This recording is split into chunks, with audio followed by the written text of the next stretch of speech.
Hello everyone, welcome to Fake Lore.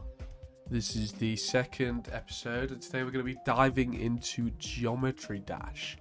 Now this is another great game, another game that is based off of true events, as we will dive into. And it really is this 3-act play where, you know, right now we're going to go through sort of the start, the beginning, the middle, the end.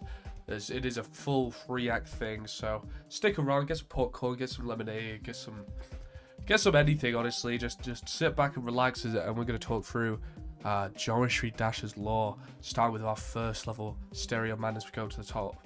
It's just called Stereo Madness. Now you might be asking why it is called Stereo Madness. Now that is a great question, but before we start, we may as well introduce our main character of the story, Geometry Dash. And now this guy, it is a sort of play on words of Geometry Dash, you might think, but yes, Geometry Dash is based off of a real guy and it's called Geometry Dash. He's a man in about 1847 and he was forced to jump over spikes for the amusements of other people. Now, in this initial level, you can kind of see a few spikes, but there's not a lot of spikes around. You might be asking yourself, you know, why does Joe not seem to be bothered in this circumstance, but that's the real dichotomy of this story, is that even though the music is quite jumpy and quite out there, Joe is absolutely terrified to die, you know, to get hit by these spikes, maybe just to lose his sort of shapely head. So we are going to try to, you know, beat this first level, and then recap it just before we go on to the next one. But you know, the creator of this game decided to retell the story of Joe through this dynamic of video games. We're just about at the end here. If you're enjoying the lovely music, guys, comment music right now. That's the first level done right there, guys. Stereo Madness. Let's do a bit of a recap here. We've got coins, we've got stars, we've got balls. You might be asking yourself, sort of, what are all of these things? And to me, and this is sort of people's interpretation, they are the rewards for Joe's constant battle with all of these spikes in his arena. It's a very sad story because Joe's head was square, when people's heads, you know, were very circular or oval in shape. Joe instead had this square head. Everybody sort of thought, fuck this Joe guy, fuck Geometry Dash. You know, he isn't one of us. We need to torture this guy. We need to basically feed him to this horrible nature of torture, you know. You go back then, it is 1847 when these events take place, and then the original play was made a little bit after that, and then obviously this is the game adaptation of that play. We're going to go into the next song. This one's called Back on Track. Now, obvious play on words there. We're getting back on track to the second level, and this really is about Joe's struggle to overcome the spikes. A little fun fact about Joe is that he has a cousin called Joe Petri Dish, who actually invented the Petri dish himself. You would not believe that. That's an amazing song. You can see it's got a little bit less of a tempo than Stereo Madness, but that is for a reason. We have these big jump pads. Now, we have some people in 1847 who loved Joe and didn't want to see him die, so they gave him these jump pads to navigate his arenas, to hopefully not die or succumb to the spikes. Fortunately, we are playing the video game, so we don't really have the stakes that Joe might have done when he was playing, being tortured in those chambers with his spikes. But if you could really listen to the music here, it is more of a musical than a play, which I really like, that dynamic of video game to music adaptation. I kind of messed up on my words and jumped into the spikes there, but we're going to redo this. We've still got a lot to talk about here. So you might be asking yourself, you know, why? What's the point in making a game about a guy who has a square head when everyone has an oval head and then torturing him? Well, I think it's pretty obvious there. You might be able to piece it together yourself. It's just an overall story of acceptance. Now, if you don't feel accepted in the way that you look or the way that you people perceive you, then maybe, yeah, you might feel a little bit like Geometry Dash, but you have to realize that you will overcome those challenges and obstacles, as we'll see later on in the game. I don't want to spoil it for you, but the middle and end of the game are amazing and really do sort of set up Joe for this amazing arc that we will get into as we get further into the lore of Geometry Dash.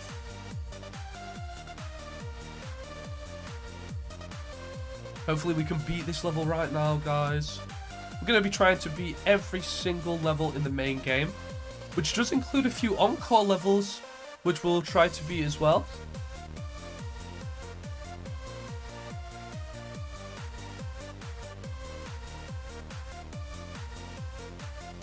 That's amazing, guys. Second level down, back on track. We've got some icons here. Now you might be also asking yourself, what's the point in icons if Joe was a real guy? Now, this is more of a personal preference, but, you know, you can kind of just change your guy to look like whoever you want. There are some Geometry Dash inspired characters right here with real faces, but there are also abstract pieces of art like this, which it really is just meant to see the player more into the immersion of being Joe. So we're going to load into this third level. I didn't even sort of explain the level name there. It's called Poltergeist. Now, during Joe's time in the arena, he actually met a ghost. And now this guy was called Geometry Dash, at least in his head. We do kind of believe now that this ghost was, well, people used to believe it was sort of a paranatural experience that occurred because of his mental state and sort of his tapping in with that idea of death and destruction with the spikes, right? But nowadays people do believe that Joe was just sort of going a bit mental, and yeah, he met a poltergeist here, which is in the terms of these blocks, because the blocks are sort of a symbol of himself, right? He is a blockhead, if we have to call him anything, and if we had to call him that, you know, he would be a blockhead. And so all of these blocks that he's seeing while he's flying around are sort of supposed to be the poltergeists, you know, that he's mentally seeing. We're going to try and collect as many coins as we can as we run through these levels, just to unlock these special levels, and they're called demons. Now, the reason why they're called demons, we're going to go into it a little bit later, but the main point that you want to see, there's poltergeists, there's demons. You might be thinking, well, that just sounds a bit paranatural, it sounds a bit far-fetched. But it is sort of the thing of him dealing with his own mental state, right? Getting into the last little bits of this level. See if we can close this out, guys. Lovely stuff. I know it's quite interesting here that we get this this one-eyed Cyclops type of creature, because this is what Joe would have seen himself as, this sort of monster among society, that he would be thrown into a cage to fight for his own life against the spikes. We're going to go into this fourth level. It's called Dry Out. Now, the reason why this is called Dry Out, and again, it is quite an obvious one, but they did not give him any food or water as he went into this, and so at this point his sweat was beginning to dry out. He wasn't having any water within his body, but he still persisted and still managed to go through all of these levels. We're lucky that we're not Joe himself, because we are going to be dying a few times on these levels, but Joe himself, we have to imagine here that he kind of just got to, he had to do all of these things first try to survive. Now, back then, it was about 1847. We know that because of the sort of historical records at the time. Joe used to... Oh, wrong one. That's fine. Joe used to really tick off the king at the time. And that king's name was King Harold. And he used to live in England. And so King Harold used to be very mad at anybody who kind of looked like they could maybe overthrow him. Maybe he was just afraid of Joe's blockhead. We don't really understand it fully, but there was some predisposition for Joe's square head that the King Harold just didn't really like. going to be jumping over these spikes here, hopefully getting a few coins along the way. I believe it's this one. Nice.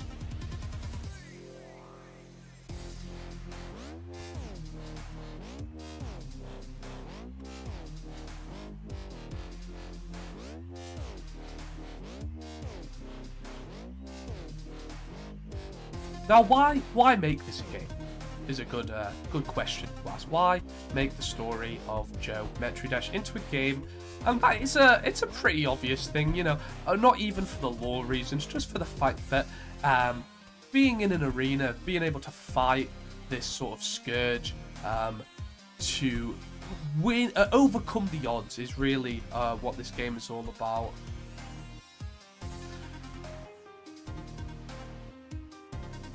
Might have to run back through these levels in a bit just to collect some coins, but we should be fine. I think we need around 30 coins at the end of the video to unlock all of the demons.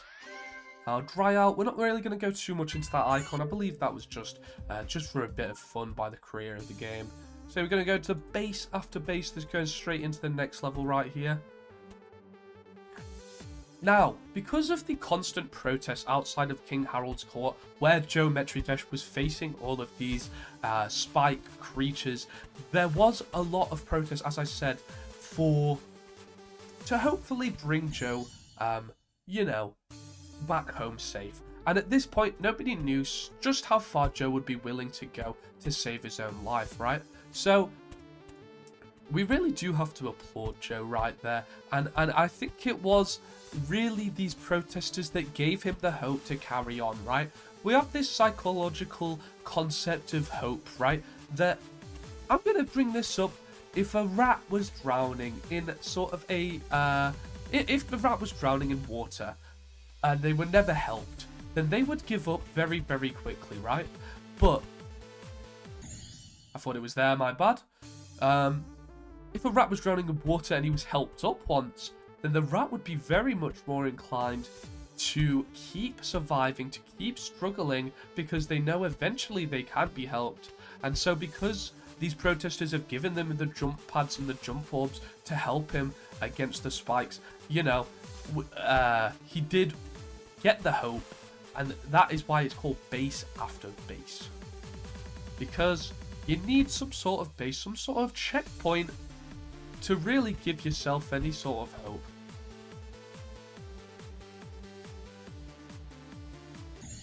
I don't know, I think one of underneath one of those is a coin, but I'm really not sure, guys. Just for the purposes of the video, though, we may just load into a separate account at the end of the video, just so we can show you the demon levels. I believe we will be able to get at least 2 of them sorted out in our own version by collecting the coins, but I don't want to pad out the video with meaningless sort of dribble, right? You know, I could definitely just cheat in maybe, or get the coins necessary off camera. Just because we are discussing the lore of the game, we don't really need to care too much about these nonsensical coins or whatever. Now, with the coins, it is something good to bring up, right? They used to bet on Joe Metri Dash. We might have been able to get that one there, fuck's sake. Yeah, they used to bet on whether or not Joe was going to be able to make the next gauntlets or not. It was never really in his favour up until sort of the last few levels, which again we'll get into as we go. So base after base, this is our 5th level, guys. Complete right there. Make sure to smash like right now. Comment down below whatever the hell you want. Comment down below base after base, or comment down below how you're currently feeling about this video. Is this video shit? Is it good? Let me know, you know. We're going to go this, and this is called Can't Let Go. Another great metaphor for Joe's feelings at the time. He can't let go. He has to have hope. He has to have the hope that eventually he will be let out of this constant cycle of torment in a King Harold's court.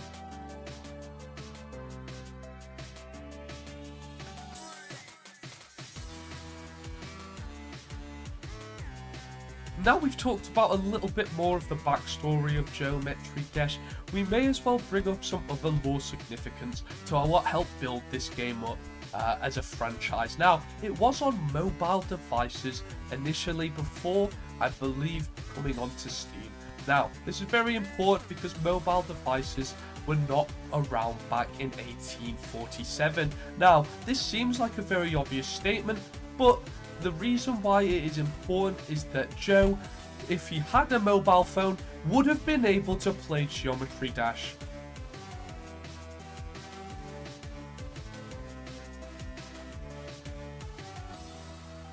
I think we're about to close out our 6th level here. Again, can't let go, and we have to imagine and put ourselves in Joe's shoes, that he can't let go and he has to just keep going. We'll take a little bit of a breather here and swap our icon, maybe swap our colour as well.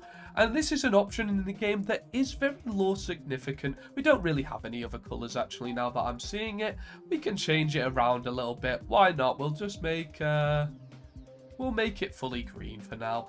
And yeah, you can change your skin colour in this. Now, that was not around back in 1847. However, the reason why it is in this game is for sort of inclusivity reasons. Joe was a guy, but we can put ourselves in the shoes of Joe through any gender, through any sexuality, skin colour or not. You know what I mean? We can put ourselves in a situation where these people you know, you don't want to be treated differently just for who you are, which is very much the story of Geometry Dash. It's a story of acceptance and equality. So we're going to get into this next level right now, Jumper. And at this point, Joe's in this, I don't know how to put it really, he's in this state where he feels that he has to, right? Because there's no other choice, really. The only other choice is him dying. So he really does feel like he has to be a jumper within it.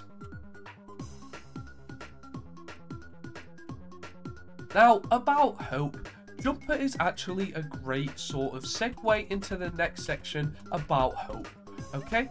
Because in 2001, there was some attacks on the Twin Towers buildings in New York City, and there was these things called jumpers, who at the time, instead of burning to death, would rather jump out of the window to secure a safe, well not a safe, but a quick instant death out of the Twin Towers buildings. So, we can kind of relate that to Joe here in Geometry Dash, in the fact that he went through the burning buildings instead of taking this easy, quick death, which by any means any other person other than Joe might have just taken their own life in the easiest, simplest way. He did think that the struggle was more worth the his time.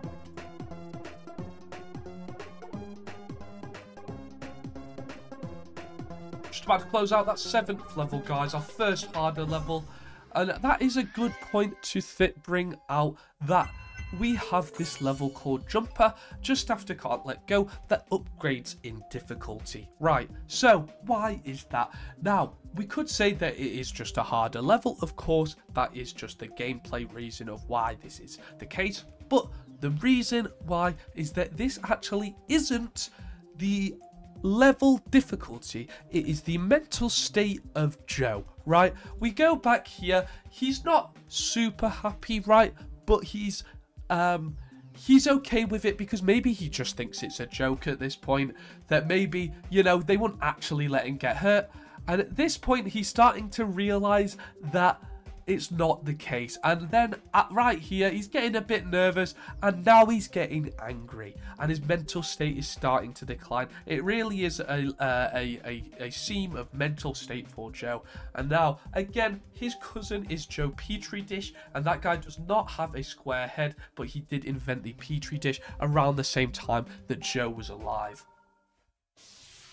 Now, Time Machine. You might be asking yourself, well, why is it called Time Machine? Now, there is a brilliant reason why this is the case. Now, in the middle of King Harold's court, Joe did actually receive a time machine. Now, within this sense, we can kind of relate it to the previous level of Jumper. We're going to ignore that for now. That is an important character that we'll go back to soon. But no, we have this time machine, you remember our previous level jumper was set at, or an example of what 2001 was for these people. We have this time machine that's going back, going forward in time to September 2001, but it's actually going back within the level itself, okay? You understand what I'm saying? We have time machine going back to jumper, going forward to 2001 September 11th.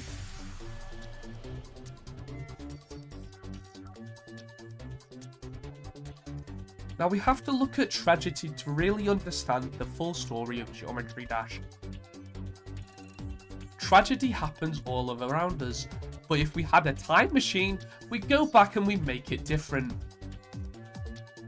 Maybe you have a situation where you'd rather have a time machine, you'd rather get yourself back to some sort of semblance of yourself, maybe remove a past trauma, but again, as we've discussed, even if you had that ability, would that really change who you are significantly?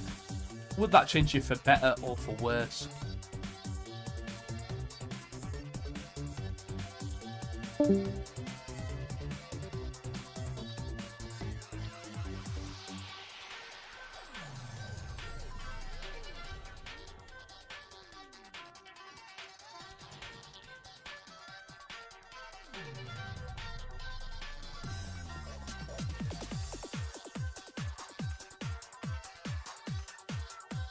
We are getting into the harder levels now.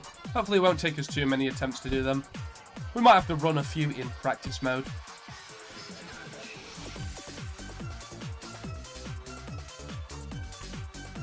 Gonna have to lock in here, guys. Hey, we've done it. Very nice. Very fun level there.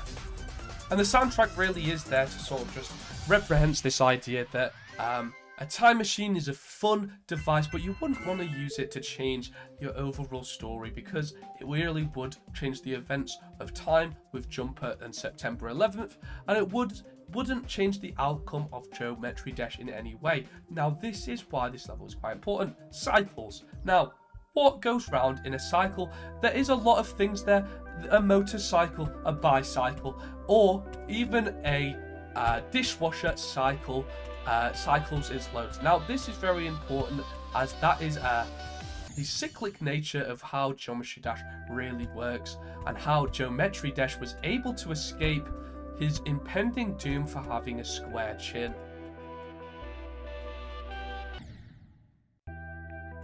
This one might take us a few attempts here, guys. This one is quite hard in the first half of the game.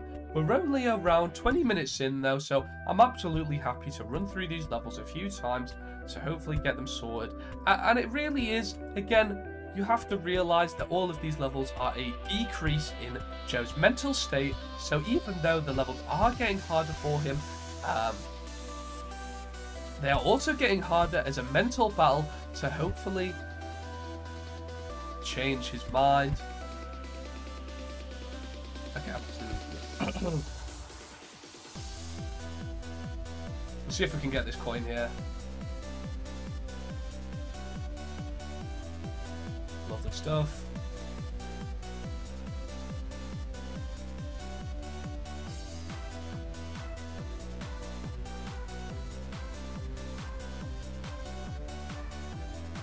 Could have got that one. Unfortunate, guys.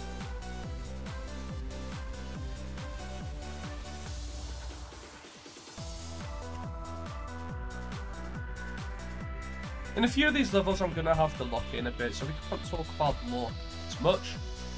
But that's unfortunate right there, guys. I'm going to have to run that one back. However, what I can say is that you can use this time to maybe just reflect on the lore that you've learned so far around Geometry Dash, its creation. Maybe just taking the music here. Maybe we should talk about the game's creation here. Now, this is more of a side note. It's not actually part of the main lore, but what made the game's developer, RobTop, so inclined to retell the story of Geometry Dash? Well, this is a very important thing, not for the lore, just for understanding it, is that RobTop was actually a distant relative of Geometry Dash himself. Now, we can see this in the fact that RobTop has an incredibly square head. Now, maybe he was feeling insecure about that at the time of creation, but now he's learned to accept the fact that he kind of just has a square head, and that is absolutely fine. There's a lot of people with weird shaped heads, like Callum's Corner. Now, this is actually interesting and something to bring up. This is the ball game mode. Now, you might be thinking to yourself, if there's a ball game mode, why was Geometry Dash able to turn into a ball? Would that not have helped him in some way in his arena where he's fighting against the spikes because he has a square-shaped head? Now, this is an interesting point to bring up, but the real realization is that he doesn't actually turn into a ball. It's more of a metaphorical, it's more in the metaphorical sense that if he could just turn into a ball, he could turn his gravity literally upside down. Now, let me reiterate that right now. In this ball section, you can change gravity, and now changing gravity is a very interesting topic when you really dig deep into it. If you change your gravity, you're changing your situation in such a magnificent way. Now, Joe, who has the square head, he really wants to imagine himself to have a circular head, so he wasn't in that situation entirely. Now, you look at the ball game mode, you can literally change gravity, changing your situation.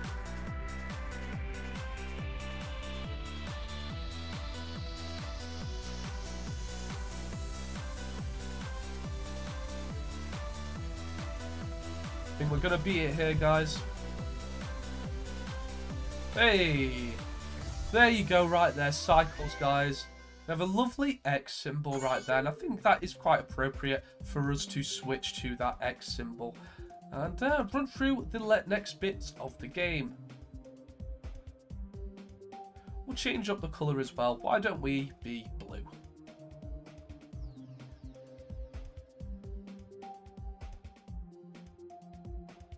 To X step. This next level, we are an X cube ourselves. Now, X step. It's a bit of a weird name. Again, we are featuring this ball game mode. Now, this is a good time to point out that the game modes within Geometry Dash are more of a reflection of his mental state and how that can flourish during the cycle of the game.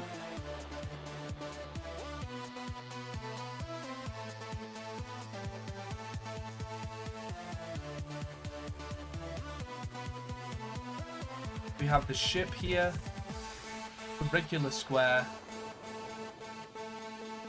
There is a term with mental health which we refer to as masking. Now, you might have heard of this term with autistic individuals and ADHD individuals as well, how they have to mask their mental state with something else just so they can feel normal. Now, this is not just linked to a mental state, but it's also physical states as well, and that is the real metaphor of Geometry Dash. Now, whoever you are and whoever you may be, if you're dealing with a mental struggle, you might feel the need to mask yourself in the ways that this cube does by becoming a ship, by becoming a ball, and all the extra game modes.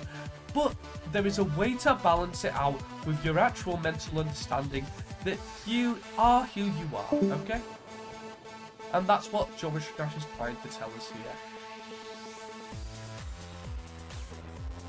For its excellent music, its great levels, its fun gameplay.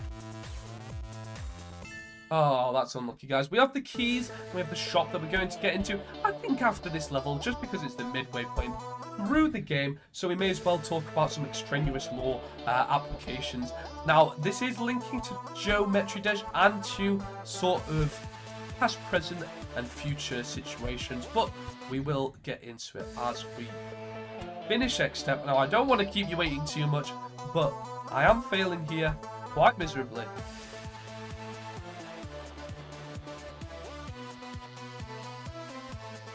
Comment down below how many attempts you think we're going to take throughout the whole challenge, throughout the whole video. The closest one will win 3 gold coins. I'm joking about that.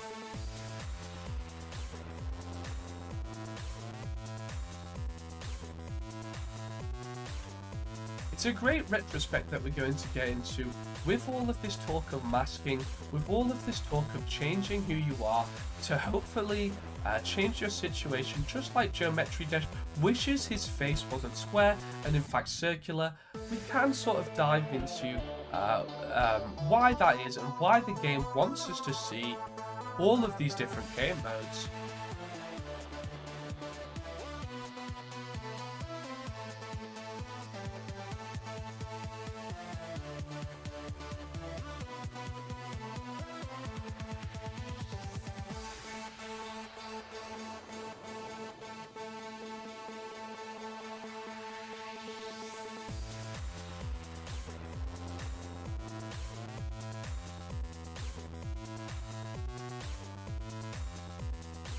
Rise in difficulty and complexity of these levels is also very paramount to the design. We've delved a little bit into the mental reasons of why this is, but let's get into the gameplay reasons of why this is, and why it feels so satisfying to beat levels in Geometry Dash.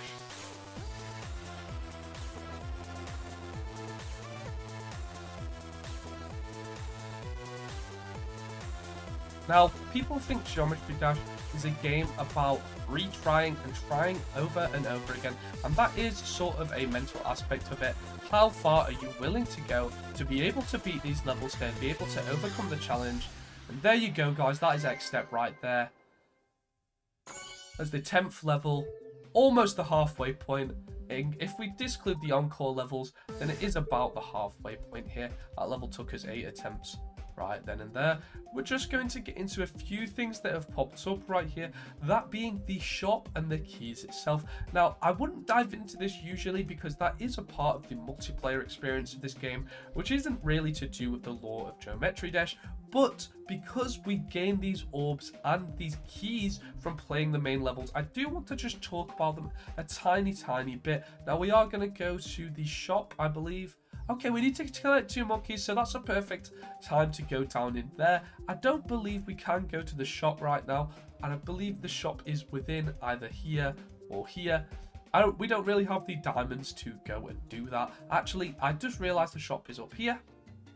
We've got all of these different icons, and it will get a little bit more into retrospect for you when we get through it, of why you can even choose to change all of these, as we said before, masks of Geometry Dash. Why would be able to change all of these other than the fact that it's just a pure cosmetic? You can even buy these things called death effects. Why would you want to buy death effects? Now, the reason for the cubes is pretty obvious. That is just the mask. Sorry, as we said before, that is just so the player can feel like themselves as they navigate the story of Geometry Dash. But the rest of them, what would be the point in that? Now, I could kind of say the same thing where we want to have player inclusivity in every regard, but I would more say that it is the different layers of masks that people put on so they can play, so they can navigate the world. We're going to head straight back into the 11th level of the game, Clutterfunk. I'm going to try and beat this in a fair few attempts. I don't know, at some point we will have to hop into practice mode. I'm a bit rusty on a few of the levels, so you have to give me a little bit of strength there, guys. If you are enjoying the video so far, click like.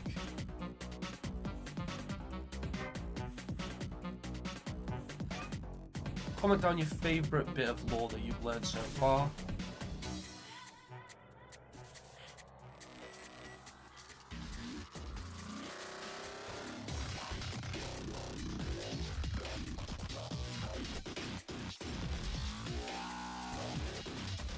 You can see this level is a bit more aggressive than the earlier ones in the music design and the fact that there's now swords. Now this is an indication that King Harold at the time was getting quite pissed at the fact that Joe was passing all of his trials, and at this point it was around, each level is around a day of work for Joe to navigate these levels and not die. And so this is the 11th day, and King Harold is really getting annoyed now. He wants Joe to fail, but Joe is prevailing, and this is a sense of the human spirit to overcome challenges.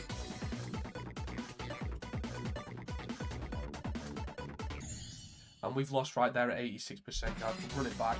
That was almost a nice little one attempter. If you think we're going to beat any of the future levels in one attempt, comment down below which level. If you don't know the level names, that's fine. It's from 12 to 22, I believe. Comment if you think that any of those levels are going to be beaten in only one attempt. I think we might be able to get lucky, get one.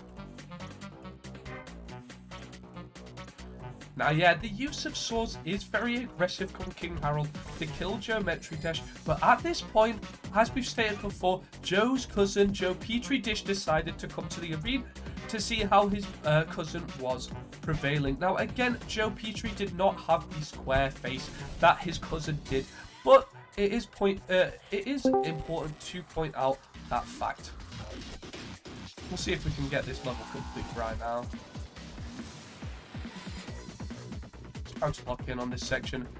And it is quite interesting that this section is quite a tight section with a lot of swords. Now, this is again King Harold's impatience for Joe to eventually do that. I thought that was a switch upside down portal, and it fucking wasn't, guys. That is bad. We're gonna try and get that coin anyway.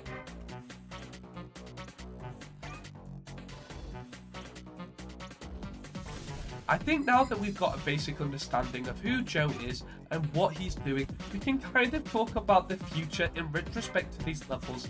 And I don't want to spoil it now, but in the end, Joe does survive. This is an amazing thing right now. Joe does end up surviving the gauntlet in some way, and we will get into that, and that is why there's a few encore levels as well. The last level we will be playing, I believe, in the story will be the one before Deadlocked. And now we will get into that as that appears. But the mere fact that Joe ends up surviving put all of these levels a little bit into perspective for you.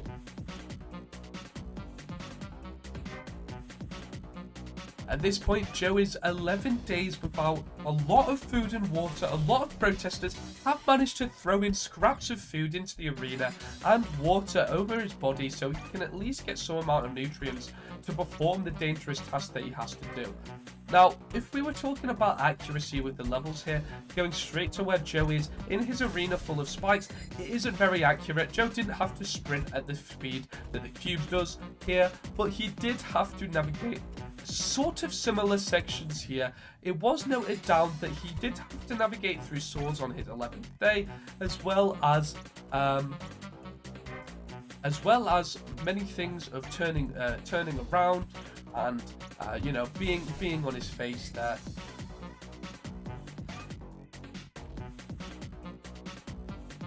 There is a point to make that King Harold actually wanted Joe to live. Now, this is more important because the fact that at any point, King Harold could have just gone down there with his knights and slain Joe where he stands. Now, this is a good point of contention between people who believe this story and people who don't, because why would King Harold be so angry at Joe for surviving his gauntlets and not just go down there and finish the job? Now, I think this was more of a problem with King Harold. He wanted his contraptions to work, and he was getting embarrassed in ways where his contraptions didn't work against Joe.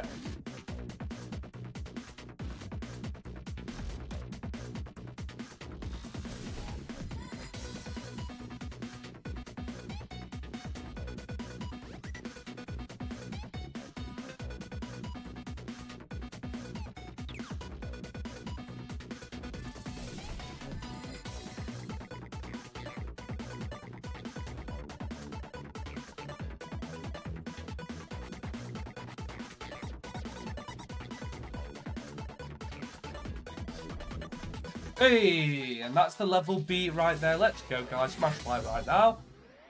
Got a new ship there. We may change it. I think we just should go straight for the next level. Theory of everything. Now, if you do know the guy Stephen Hawking, he had a theory of everything in some regard. Now, this is a very important thing to make a distinction between Joe's life and the life of Stephen Hawking. Now, if you do know Stephen Hawking, he did have a disease that unfortunately paralyzed him in some way to where he could not use his speech, and he had to control his speech through his eyes. Now, this is very important for the story of Geometry Dash because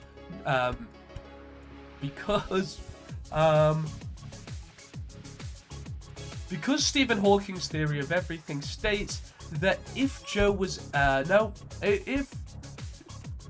because Stephen Hawking's theory of everything did state that the most powerful force in the entire universe is the human spirit. Now, this is sort of telling within his own life, but also within Joe's and the story of Geometry Dash right here. We're going to go straight into this level. I think we're going to get this one really easy, guys. What do you think?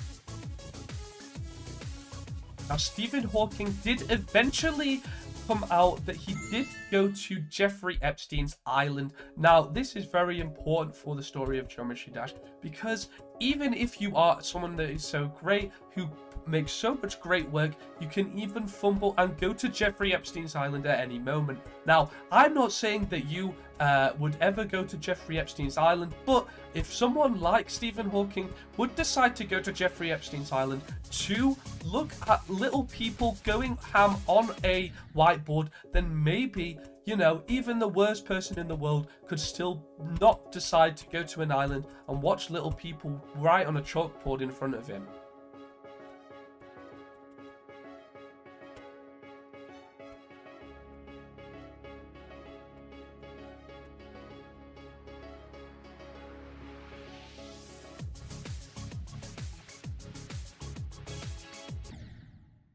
Gonna try and get these coins still. Kind of messing up here.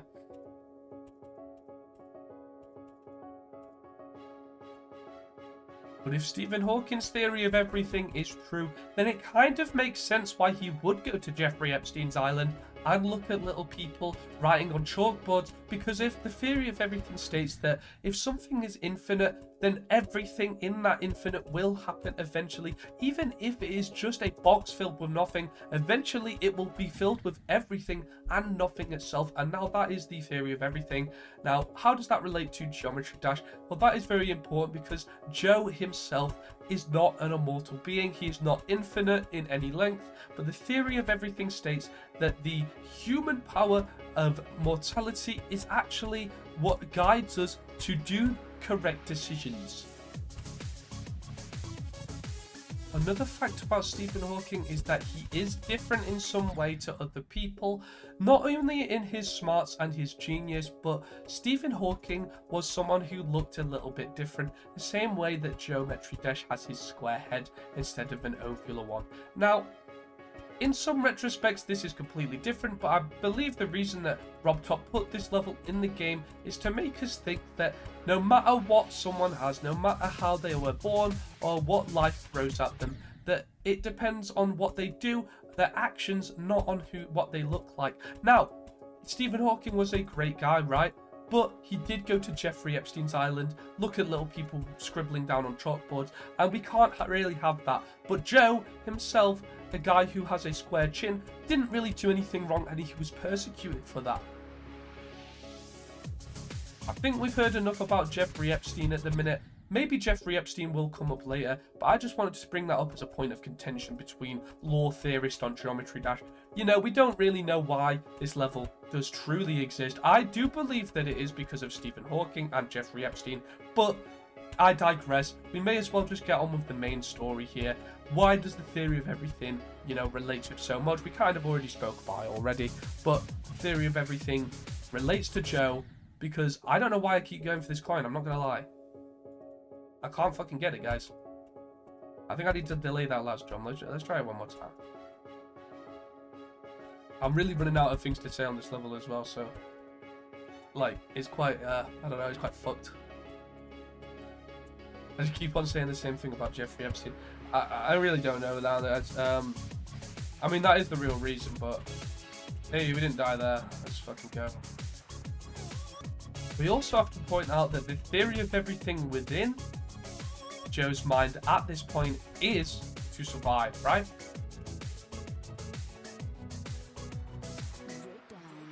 And so even if he had all of the knowledge in the universe, the only thing he would be thinking about is surviving. Now, we can have a look at a book and film that is also kind of about this. Now, you might have heard of it. It has got a theatrical release very recently, and that is called The Long Walk.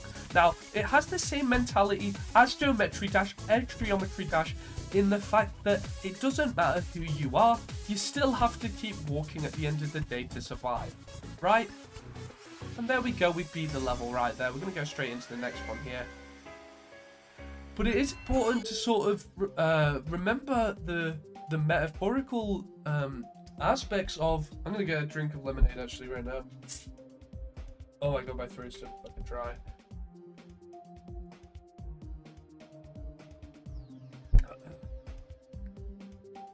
Oh, we're like 48 minutes in. If you're watching this video right now, comment down below. Like 125 or something, just so I know that you've reached this point in the video. Maybe get yourself a drink of lemonade as well, because my throat is so chapped. Oh my god. Alright guys, we're in the next level, Electroman Adventures here. We're going to be loaded in, and you know, we have to ignore the name in some regards. It's more of the second word here, adventures, right? Electroman, it's more of a synonym for Joe himself as being an electro man. It's also for the fact that this music is a little bit electric, it's a little bit synthesized. So you might be asking yourself, who is an electro man in real life? Now, we could go to a lot of examples here, but I think the most poignant one to bring up is Michael Jackson. Now, he has never really been stated as an electro man himself, and he doesn't really use a synthesizer, but he was quite an electric person. He has quite an electric personality. And now, how does Michael Jackson really link to the story of Geometry Dash? Now, that is a question of contention between lore theorists like myself for Geometry Dash for quite a while, as we all understood the fact that that it was something to do with Michael Jackson from Electroman, and that's why the first word is a little bit loose. It's a little bit, you know, there isn't a clear-cut answer here. Whoever you want to fill in there is a great example, but it kind of does have to be a singer, right? Because if it is a singer, we go on these singers' adventures. And what is Michael Jackson's biggest adventure? And that is correct, his change in skin colour. He had vitiligo, right? He was once black and he turned white slowly through his pigmentation and eventually through bleaching himself. Now, I don't want to go into the semantics of whether you agree with that. I kind of don't care. It's not really important for the story. The only fact of the matter is that he chose to change his appearance based on the social standards of the world, right? And so if Joe had just shaved his chin down to be a circular head, if he had bone smashed and just gone for an oval head instead of a square one, then maybe he would have he wouldn't have been trapped in King Harold's court for, at this point, I think about 13 days. And I think we've just got 3 stars right there. Smash like right now for the 3 coins. Only 2 attempts there. It's a bit of a shame that I ended up losing that. And again, we've got 5. I think the next one is our first demon. I think we are close to unlocking our second demon. And again, I think I will just hack in the last few stars just to get the third. But before we go on to our first demon, I am just going to go and have a look down here in the door. Now, just to close out our point about Michael Jackson, having vitiligo, never mind, I actually already did that, my bad. I completely forgot, I'm not gonna lie. I was trying to block into that level. Okay, let's click this. The Keymaster, well, look who it is. Now, let's have a look. I see you have the keys, but what comes next? Now, the Keymaster was actually a real thing in the court of King Harold. He was a guy that Joe could speak to in between nights in his jail cell. Now, you have to imagine his jail cell as being kind of like the shape of this menu here. There was a door in the little corner that looked like a mouse hole, and Joe eventually gave him keys that he earned through beating the levels of King Harold's court. Now, he says here, I see you have the keys, but one comes next. The door is open, time to find out. And at this point, because of Joe's shriveled nature, he hasn't been getting his nutrition or his anything else. So he is able to fit in this mouse-sized hole in his jail cell to go and unlock a few things. Now, this is chests. We've got so many chests here, 400 chests. And of course, we have to ignore the fact that there is these 5 keys and these 10 keys chest, only because obviously within the context of Geometry Dash you won't be able to unlock as many keys as this, but we have 5, so we may as well unlock one right here, spend all of them. What have we got there? I think that's a wave, and we'll go ahead and do that. But it is said that with the keys that he unlocked, it was eventually able to overthrow King Harold's court with the help of the protesters. Now, the Vault Keeper is a contentious character in the story because he was able to help out Harold within the prison cell, and this is another fact of the protesters, right? They were able to tunnel underground under King Harold's court up until the prison cell to help out Geometry Dash, right? They were able to trade his items for real-world applicants, and eventually they were able to overthrow King Harold's court and save Joe from his demise. Of course, their plan took time, so the minute here, Joe has got to go and face his first demon. Now, I think it is important to understand that we have just unlocked the 5th key within beating the level before our first demon. Now, we have it because this demon requires a lot of hope from Joe himself, right? And the only way to get this hope was seeing someone on the outskirts, which was the Keymaster. And the Keymaster said to him when he entered the treasure room, he said, "Don't worry, you have a few more days, and then we will be able to hatch our plan to let you escape, Joe."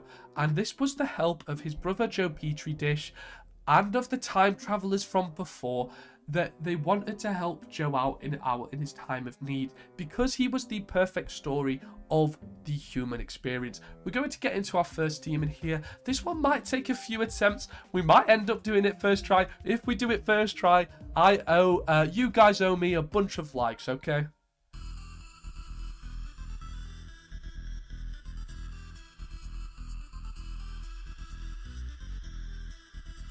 Now for the demons, I will be quite quiet during most of it, just so I can really lock into the level and beat it for you.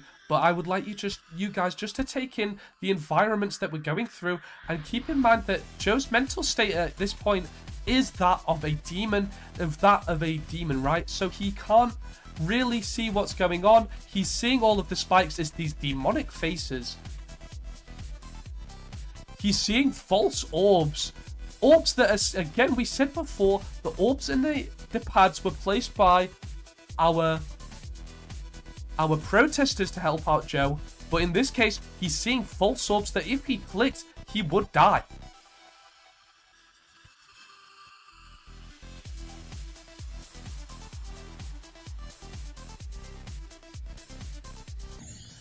We didn't get it first try there, guys. I did think that was going to happen. We might have to go into practice mode because I kind of don't remember the end of this level. But as I said, have a look at all of these demon faces that he's seeing within this level, and really try to tap into Geometry Dash's psyche at this point in his life. He's been able to survive the gauntlet for 2 whole weeks now on basically no food and water. At this point, he thinks that the entire world is against him, other than these small group of protesters who are willing to help out Joe himself.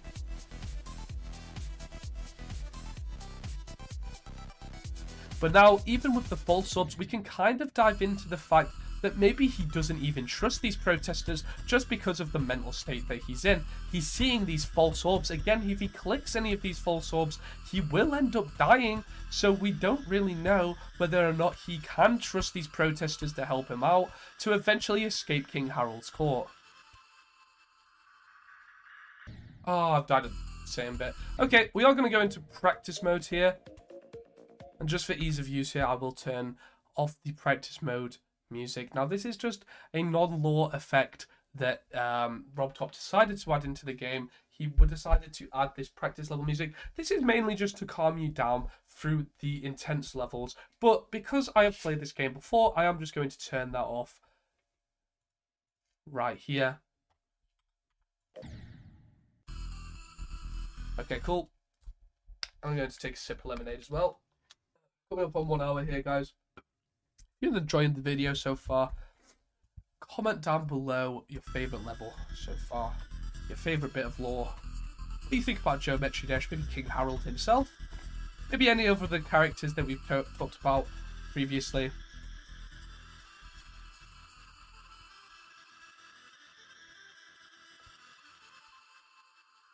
Now, one thing we can talk about is that the practice shapes are diamonds.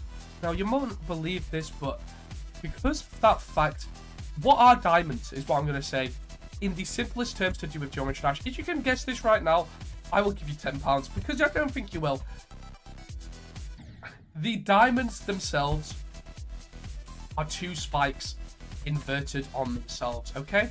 First one at the top and the other one at the bottom. So you'd say, why would this be the checkpoint system before? And we kind of have to go back to what is the 4th level in the game. It was called base after base, and now this checkpoint system is a sort of base after base, right? We look at base ball. When are you safe is when you're at the bases.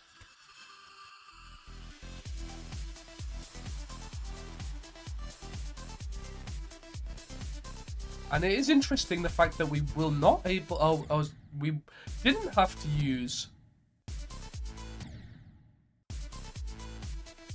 the practice mode before for any of the other levels, but now that we have, we see these 2 diamond shapes, these 2 spike shapes.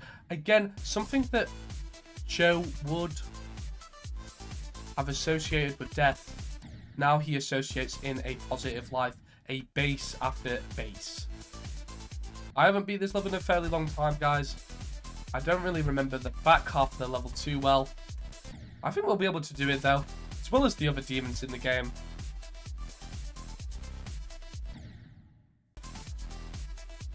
I may just edit out the fails and where I'm not talking about the lore, specifically for the demons. I'll keep the rest of it in. But it might take me 50 attempts, you know, maybe to beat these levels. I don't think you guys deserve to sit through that if I have no lore to speak about, because that's what you're here for, isn't it? It's about the lore. It's not really about the gameplay.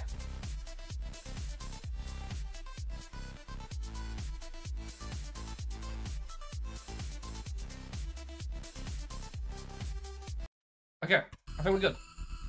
It is just a memory level. It's quite hard still. And we can imagine this section right here as Joe closing his eyes, being prepared for what's about to come next. A splash of colour with danger all around.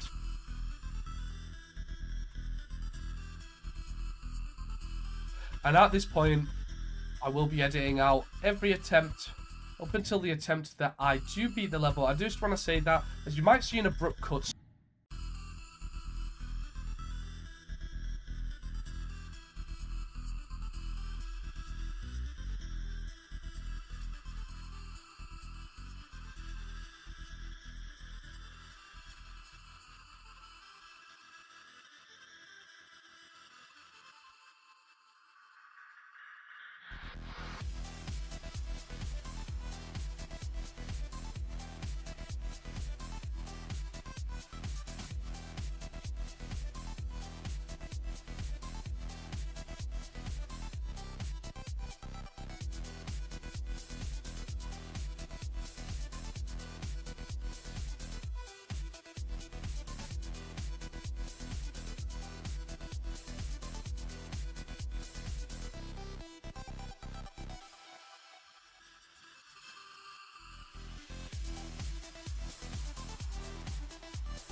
And there we go, guys. Club step done right then and there.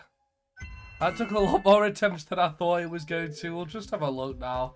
It took me 81 attempts there, including practice mode. I did think it was going to be sort of 50 or under, but we kept getting to about 95% and just failing over and over again. But there we go. I had to switch the keyboard there to lock in a bit. But yes, we have done with Club Step our first demon. Now, you can kind of tell if we go back to something like Electroman Adventures that only took us 2, or maybe Theory of Everything that took us 11, or Clutterfunk that took us 7, and then this demon who now takes 81, we could really see the difference in difficulty, not only for us, but metaphorically for Geometry Dash. He had, on his 13th day, his 2-week anniversary of being inside King Harold's court, he had this incredibly tough challenge that he had to overcome in only 1 attempt. So the fact that it had to take me 81 is a very good testament to how amazing Geometry Dash was. As we move on to the next level, Electrodynamics. A very difficult level as well. I'm going to assume that it's going to take a little bit in between our attempts of these and Club Step itself. We're just going to get into it. Again, Electro is another word that we hear in Electroman Adventures. We've kind of been through that. It's this Michael Jackson-esque thing where you know, it appears and that means Michael Jackson is around. And I do want to point out here that demons do not continue as in these ones. Like, look here, we have the red face and then the purple face for a few, and then we go to demon and it goes back down to the purple face. So we know that in some way here, Joe has calmed down his mental psyche to not see the demons inside and instead to sort of calm himself down throughout these next few levels to help him understand, to help him escape his crutches. Hello everyone, welcome back to Fake Lore. Today we are back on Geometry Dash. I've had a little break, had some food, scrolled on some reels. Now we're back on this. Back on this bitch.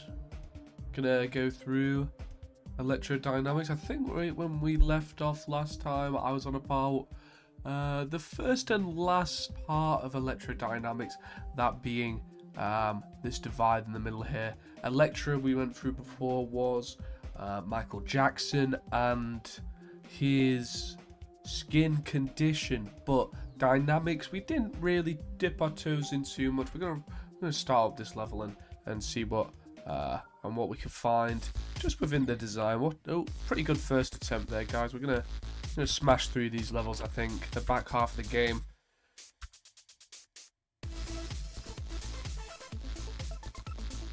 Now Dynamics, there's a lot of things you can put before Dynamics, a lot of things you can put after it. Fluid Dynamics, you know, Dynamics in relationships, in gameplay, in a lot of things.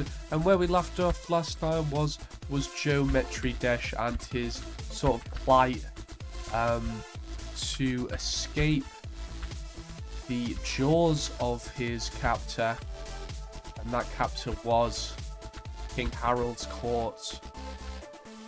And so Geometry Dash, he did at this point in the game have a little bit more hope.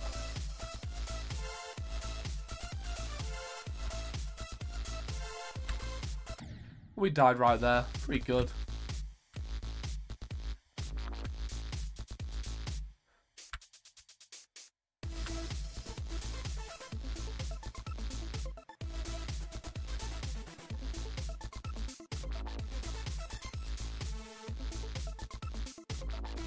So an important thing to point out is the dynamic between these clear spikes, what they used to be before, and those were black spikes. These are clear, almost translucent in nature spikes. And yeah, you know, before this time,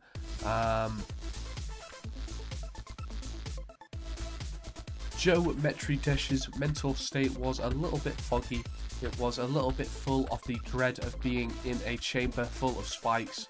And now he's almost mentally done with the whole idea of spikes even hurting him, because I don't know, at this point he kind of feels some type of invincibility. Maybe the fact that he's lasted this long maybe even affects his psyche a little bit. Maybe says, why am I so lucky, you know, to survive all of these plights? Maybe he just thinks he's immune to the spikes. But we do see the idea of his own fear seep back into him. In the fact that all of the swords in this level are still black. They aren't translucent like the spikes. They are still a black colour.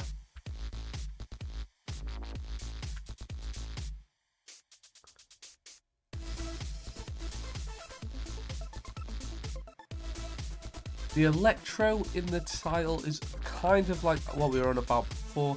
It was Michael Jackson and his Vitiligo. No, I mean, is it Vitiligo? Where I don't remember the name of it. But electro, in the lore for the game, it mainly just means singer. And so it is heavily speculated who that singer may be. Some people think it's Elvis. I do think it is Michael Jackson. Some people think it's some newer artists who sort of mess around with synthesizers. Maybe someone like Aphex Twin or someone along those regards. But I don't think that would make as much sense as the fact that it could be. Let's lock in here. As it could be Michael Jackson.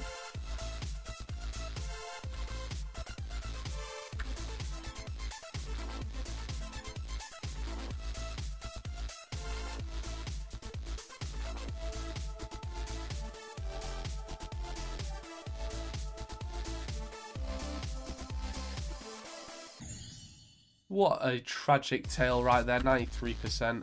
We're going to get back on it though, guys, no problem at all.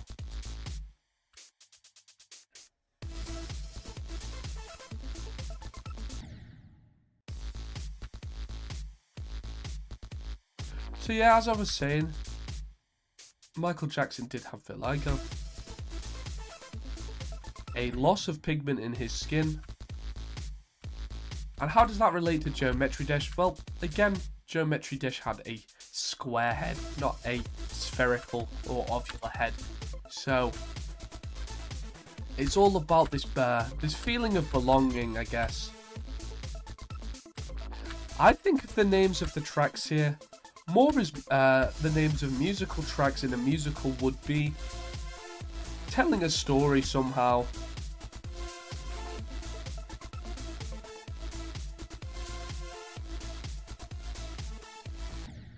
That's because when you look at Geometry Dash as a concept overall, you do get to really go deep into this story of Joe.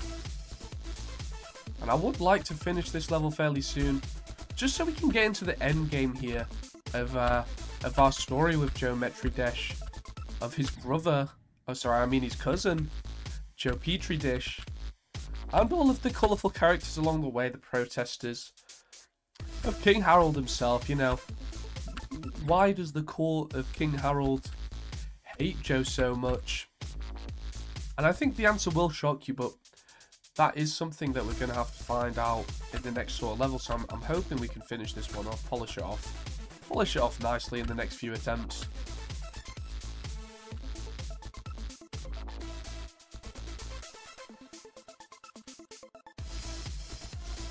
It's not super hard, this level, compared to Club Step, what we did before, and it won't be as hard as Theory of Everything 2.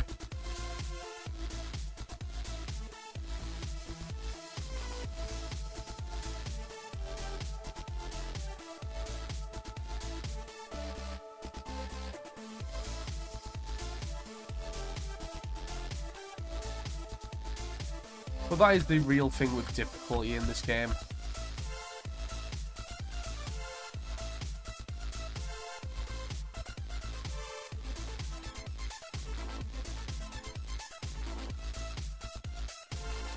It's dynamic, just like electrodynamics. Difficulty is dynamic.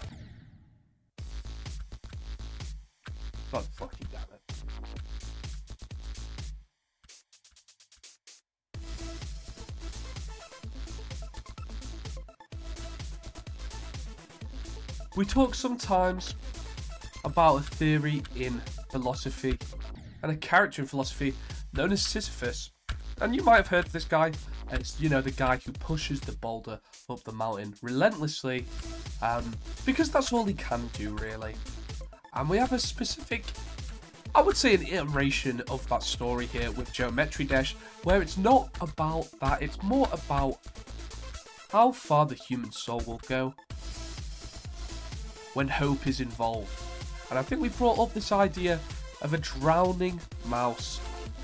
He will die very quickly, usually. After exerting all of his force, or what he thinks is all of his force, he will die via drowning. But if one time he's giving a little bit of hope, if maybe he is giving a stick to hold on to, a human's hand to hold on to, he will hold on to his life for significantly longer, sometimes 3 to 4 times as long. He will hold on to his life, and he will hold out hope that one time he will get picked up again.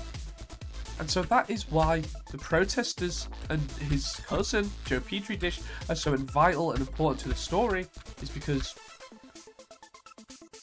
Joe needed that hope to be able to conquer these horrible torture methods of King Harold's court. And so, like Sisyphus, even though the boulder may never reach the top, he shall continue to push it up there.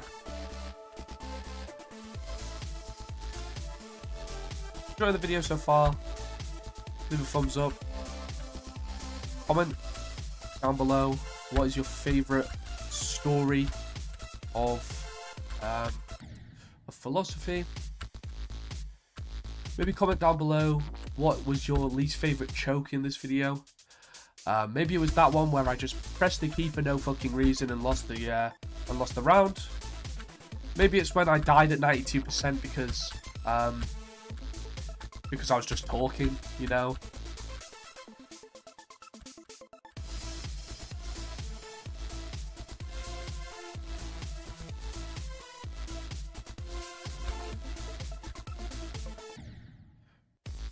We've got into it before, but Rob Top really did resonate with the story of Geometry Dash. And the subsequent play, which I guess we haven't spoken about, and how that relates to Geometry Dash. So yes, there was a play of Geometry Dash's life that was performed in the early 1920s. It was a kind of musical. It was in that sort of in-between phase when musicals were just sort of coming around. So there was music to it, but mainly it was a play. And it was a retelling of Geometry's life, of the curse he had been given by King Harold. And just like Geometry Dash, it was subsected into sort of sections. And I've just done it again, guys. Comment down below if you thought that was actually going to happen again. I certainly didn't, because I just can't stop blabbering, I guess. Then Rob Top did decide to recreate it as a more of a musical understanding of the story of Joe.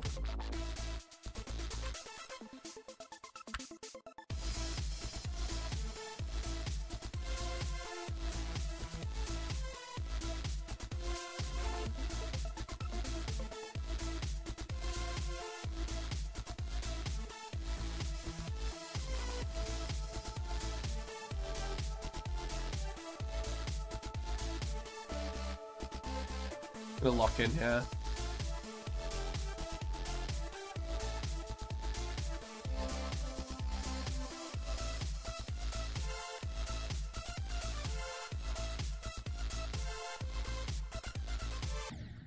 Wow, and we've just started at the next percent. God damn it. I think I'm gonna have to cut off a lot of the losses here, but actually, we've been talking about some good stuff in these attempts. They could probably be left in.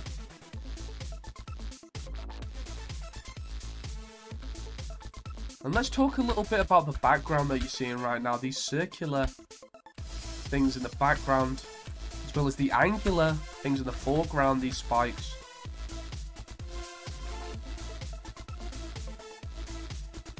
Why is that contrast so important now?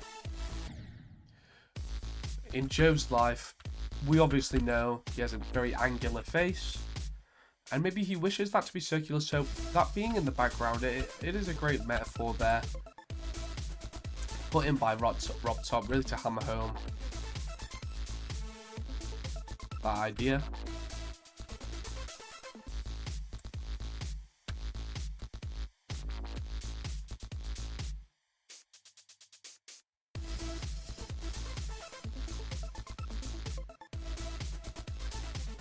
I do not need to practice both this. I can do this. I need to manifest that I've already done this.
Let's fucking go, guys.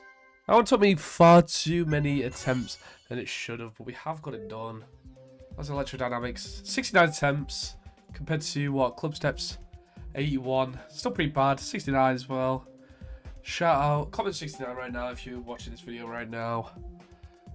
Okay, we're on to the next one, Hexagon Force. Now, this one has a unique premise that we will get into, in the middle of the level, but I don't want to explain it for now. It's a bit of a spoiler, guys.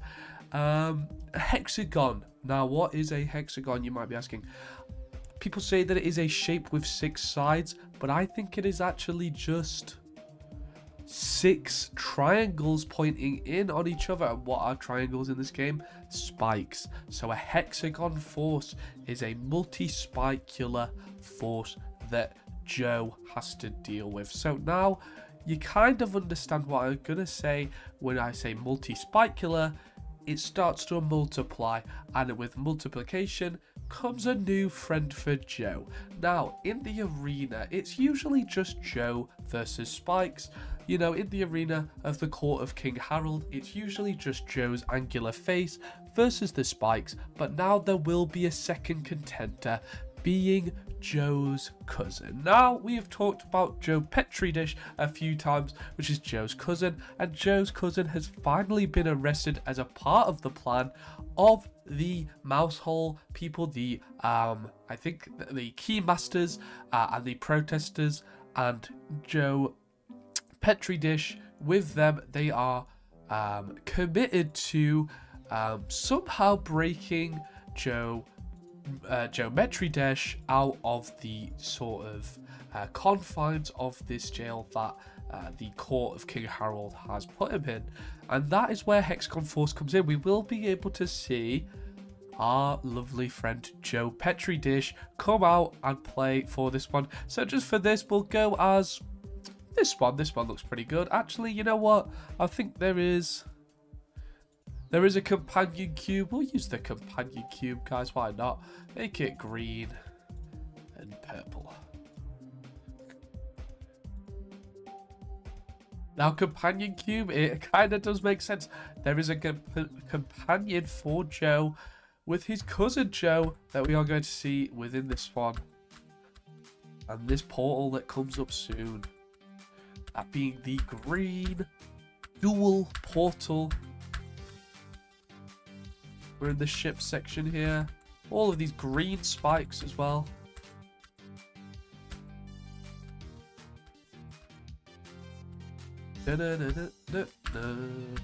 Geometry dashes in the court of King Harold and duel. You see, we're in the duel section there. And they don't call it a dual section for no reason. It is the dual section not only because of the cooperation, but the fact that Joe and Joe were put together in a sort of duel of sorts for the court of King Harold. But this is all part of their plan. And part of the whole story, really.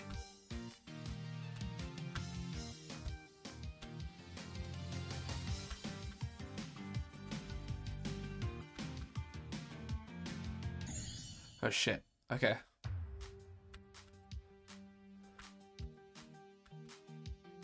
So we do see cooperation within duality, within the confines of this court. They're going to have to work together to get Geometry Dash out of certain danger. That means that Deadlock is coming up, our final level.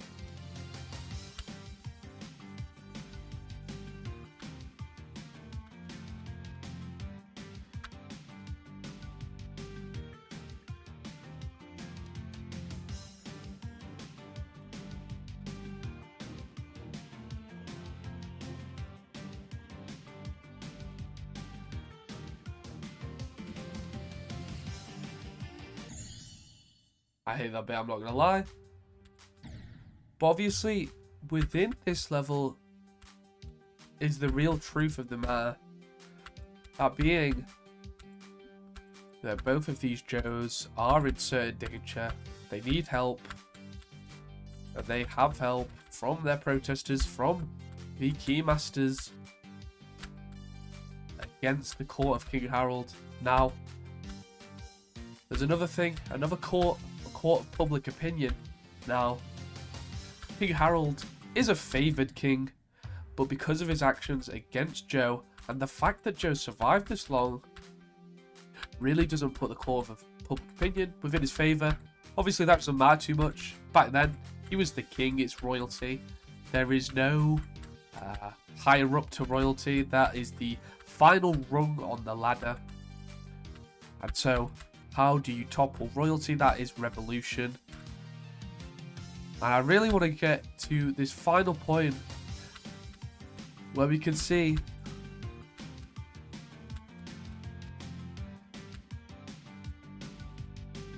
who will die and who will survive.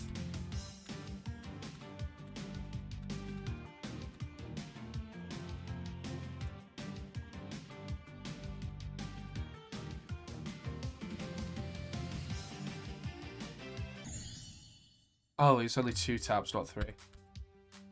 But that is the final section of this Geometry Dash lore that we are going to get into.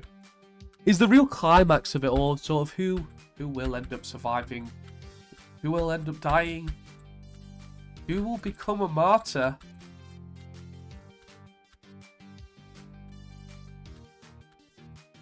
And what will happen to Joe and Joe. You can imagine it right now. They're in the theatre together. They are being forced to jump over these spikes and saw blades. Just for the sick fetish of the rich and royalty.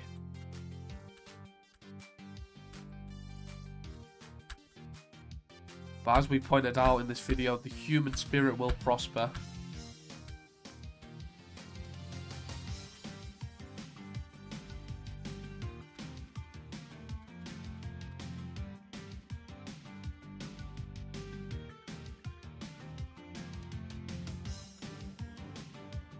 Prosper it will.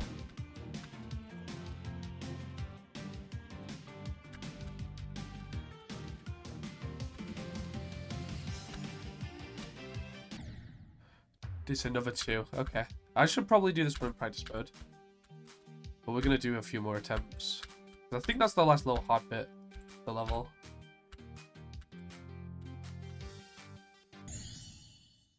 It's okay, we can get to one more attempt. It really is an epic song. An epic game. An epic story.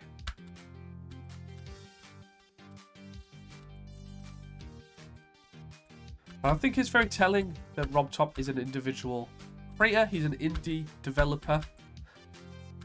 He really did run up against these big companies who make their very large-scale games with a story of his own. A story that so reflects one of our own. Of a shitty power dynamic, really, you know what I mean?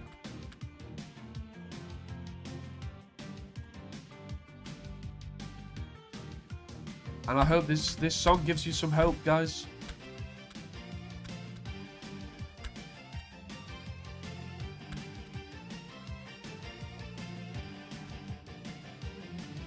It's giving me some hope.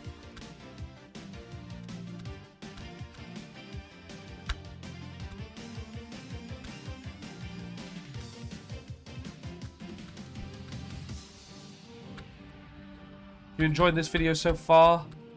Comment down below. If you're not enjoying it, comment down below too.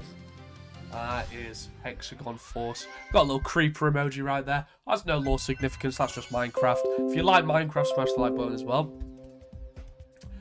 Now we're on to one easy level before a very, very hard level. And then it's the same again here. A very easy level before a very hard level. And then that is where we're going to end up.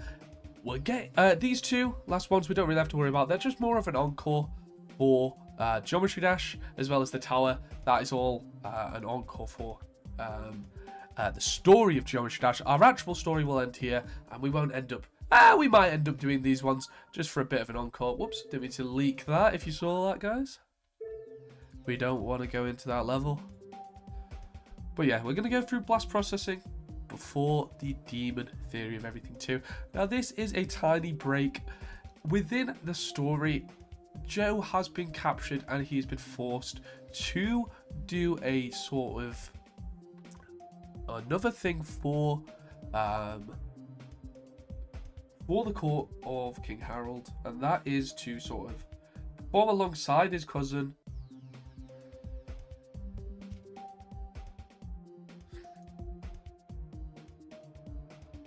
Okie dokie. Just gonna take just taking a little break there. Check my phone while we get into this next one. Anyway, yeah. Hexagon Force, great level. It's all about that duality. But now, Joe Petri Dish, Joe's cousin, has actually been taken away for a few levels. Now, this might not make sense to you, but we have to remember that the court of King Harold is not publicly in a good opinion right now, and bringing another force into it would just not work in Harold's favour. So instead, he sent Joe down to the dungeon for a few days, which is actually what we wanted them to do, or at least what the Keymasters and the protesters wanted them to do, was to throw Joe Petri Dish down into the dungeon so that the Keymasters could dig a tunnel and perform the last little bit of the story.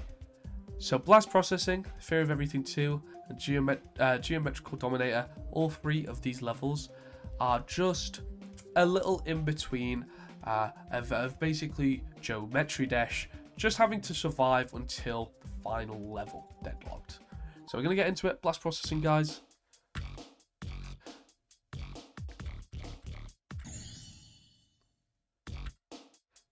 At this point in the story, this is all very easy for Joe, which is why this level is a bit more laid back. You can even see in the background all of these faces. They're not smiling, they're not happy.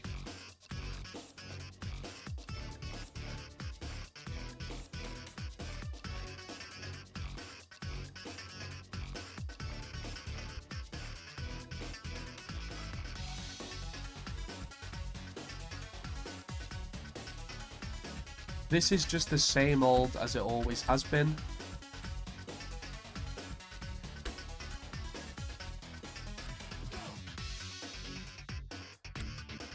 Poor Joe. It's just another walk in the park for him.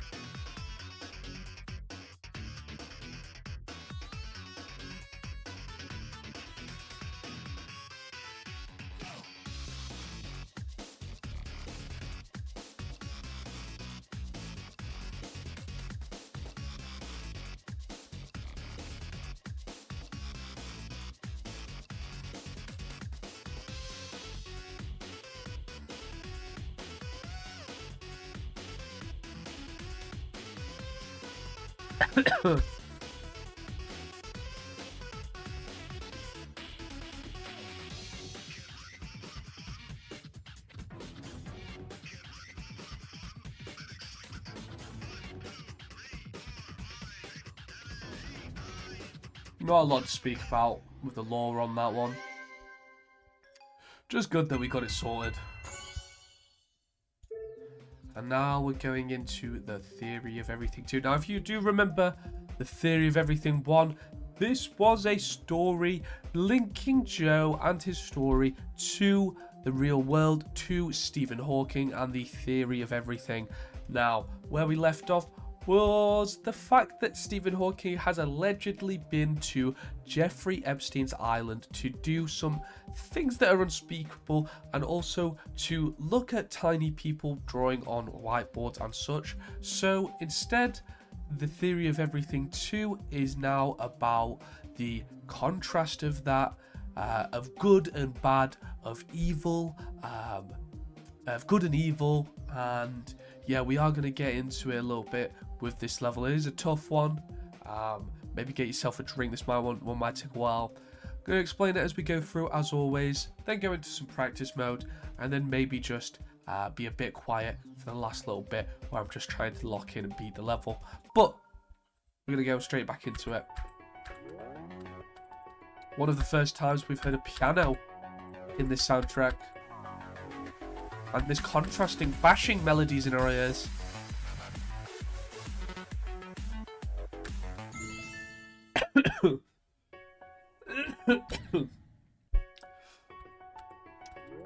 And this is really why it is the Theory of Everything 2. These contrasting piano melodies, along with these synthy, harsh,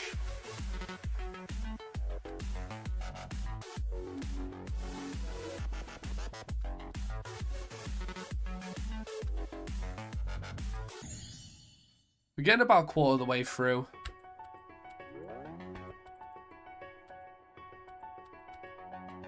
And yeah, this contrast really is just to show. Joe's not here. Joe's not here to fuck around. He's here to survive.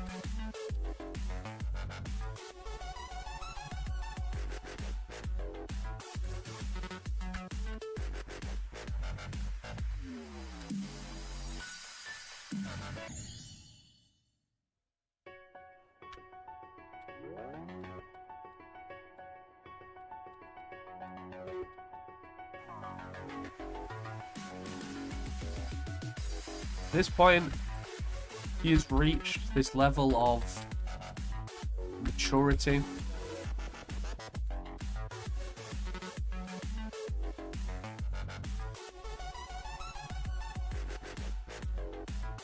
But he still has hope that his situation will change.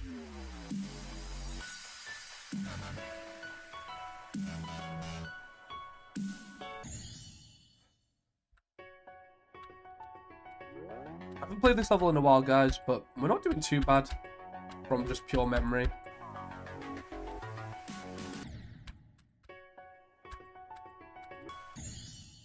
We're going to go into practice mode here. Just so I can really understand this course, get it sorted, go straight on to the final bits of the story. May as well explain the world building here.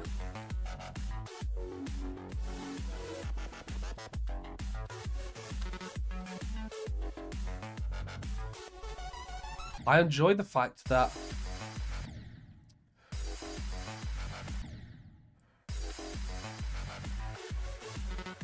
we don't get to see what Joe Petri Dish, his cousin, is doing at the minute, along with the protesters and the Keymaster. We don't get to see what he's doing, but we know, we don't know whether or not it's going to work either, but Joe is the only way he survives, is the hope and knowledge that they understand what they're doing.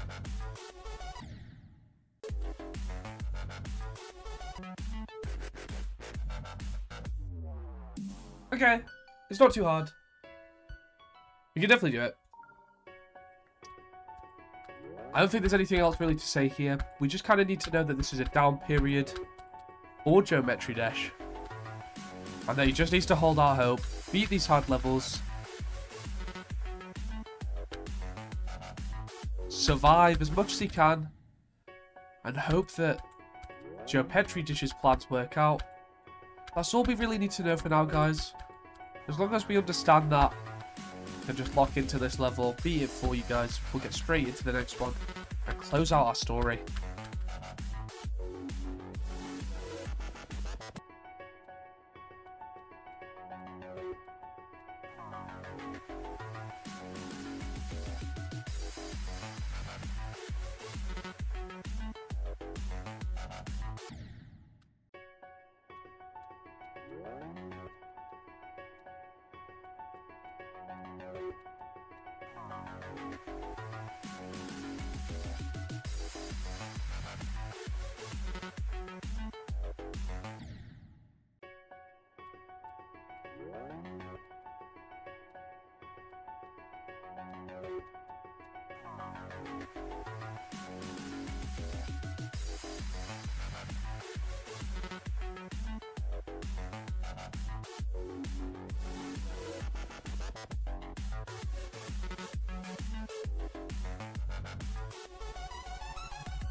Let's fucking go. Oh my god, let's go. Oh my god, that took way too long. 151 attempts. Oh my days. I'm so hungry right now. I'm gonna go eat a burger. I'm gonna go make burgers. Yeah, I'm gonna go make burgers. I'll see you guys later. We left off last time.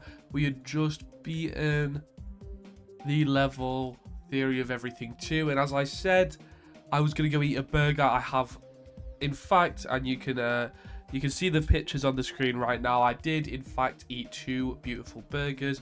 Made them myself. I did also make the onions to go along with it. I did not make the cheese though.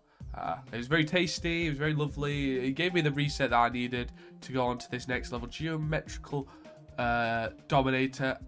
As we've said before, in between Club Step and these other levels, there are these harder ones. And again, this is more just the fact that Geometry Dash's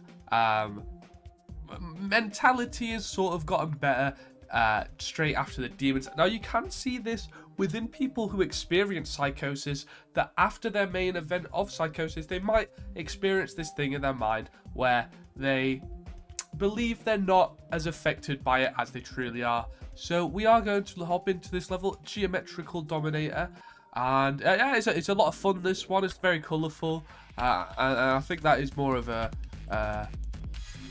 metaphor for the mental psyche now. At this point, spikes aren't even really a problem for Geometry Dash.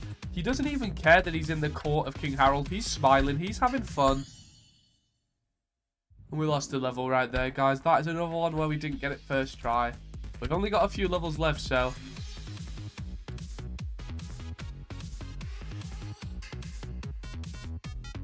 And that level last time was 150, just over. This one shouldn't take us nearly as much. At least I hope so.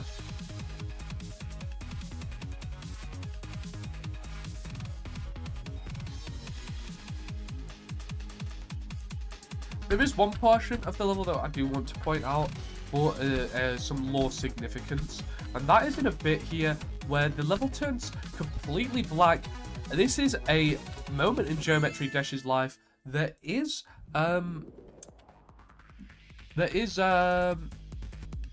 very, very pivotal to his own story, in the fact that during his time, and I believe we were around the 16th or 17th day in the court of King Harold, where Geometry Dash is being tortured by being put in a room full of spikes, right?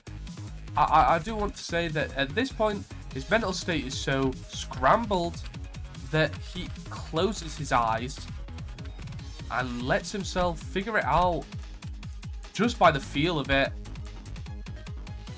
And this is why people do think that Geometry Dash was the Messiah in some ways. He was this second coming of Christ.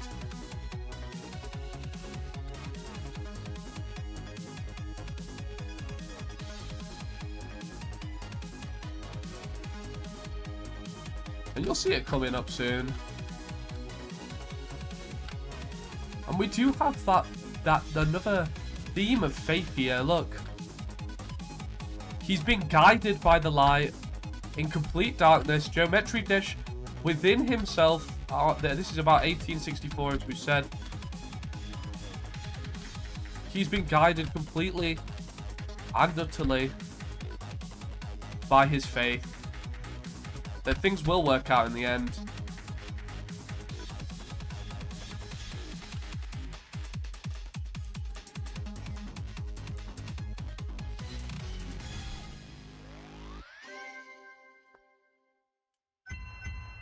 Almost there, guys. We need 2 more coins to unlock our next demon, so we may as well go back, get another retrospect here. We could do some cycles, I guess.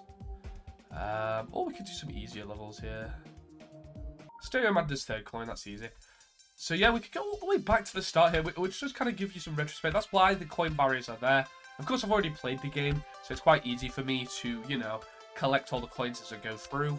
I don't really need to worry too much about backtracking or anything, but the backtracking is that, you know, it gives you a little bit more of a perspective for the whole story.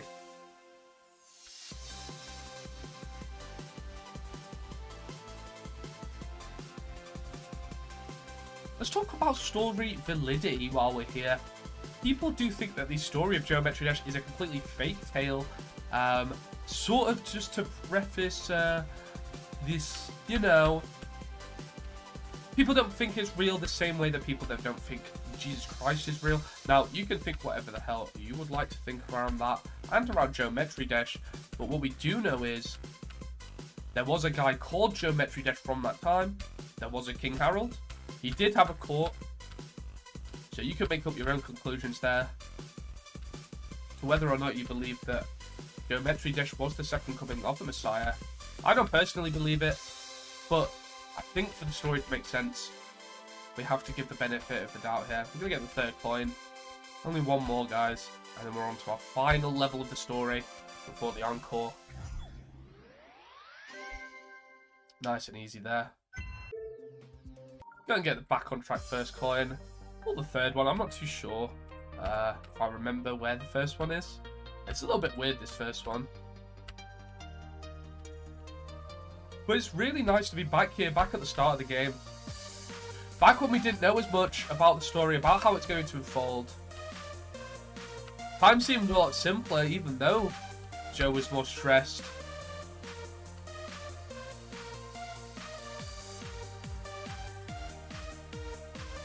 I think it's coming up here.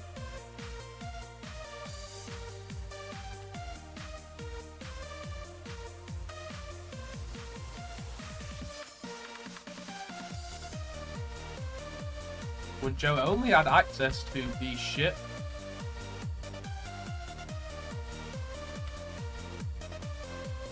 The squares. When the protesters were fresh. Giving him jump pads, jump orbs to help him.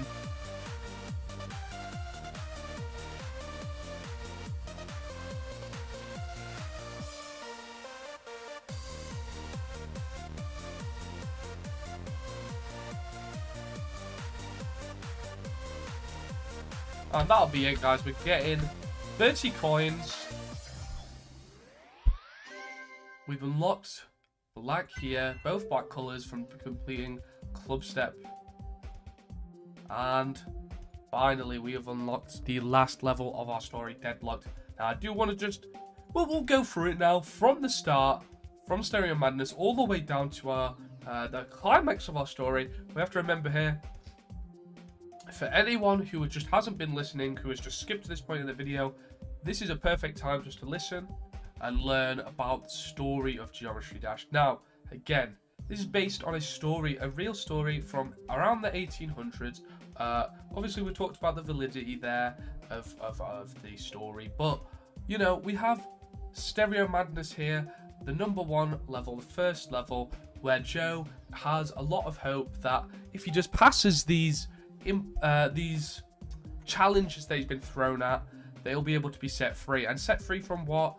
Just in case you haven't been listening to any of this video, set free from what? The King Harold's Court has a torture chamber where rich people will go and watch people with square faces jump over spikes for their enjoyment. Now, again,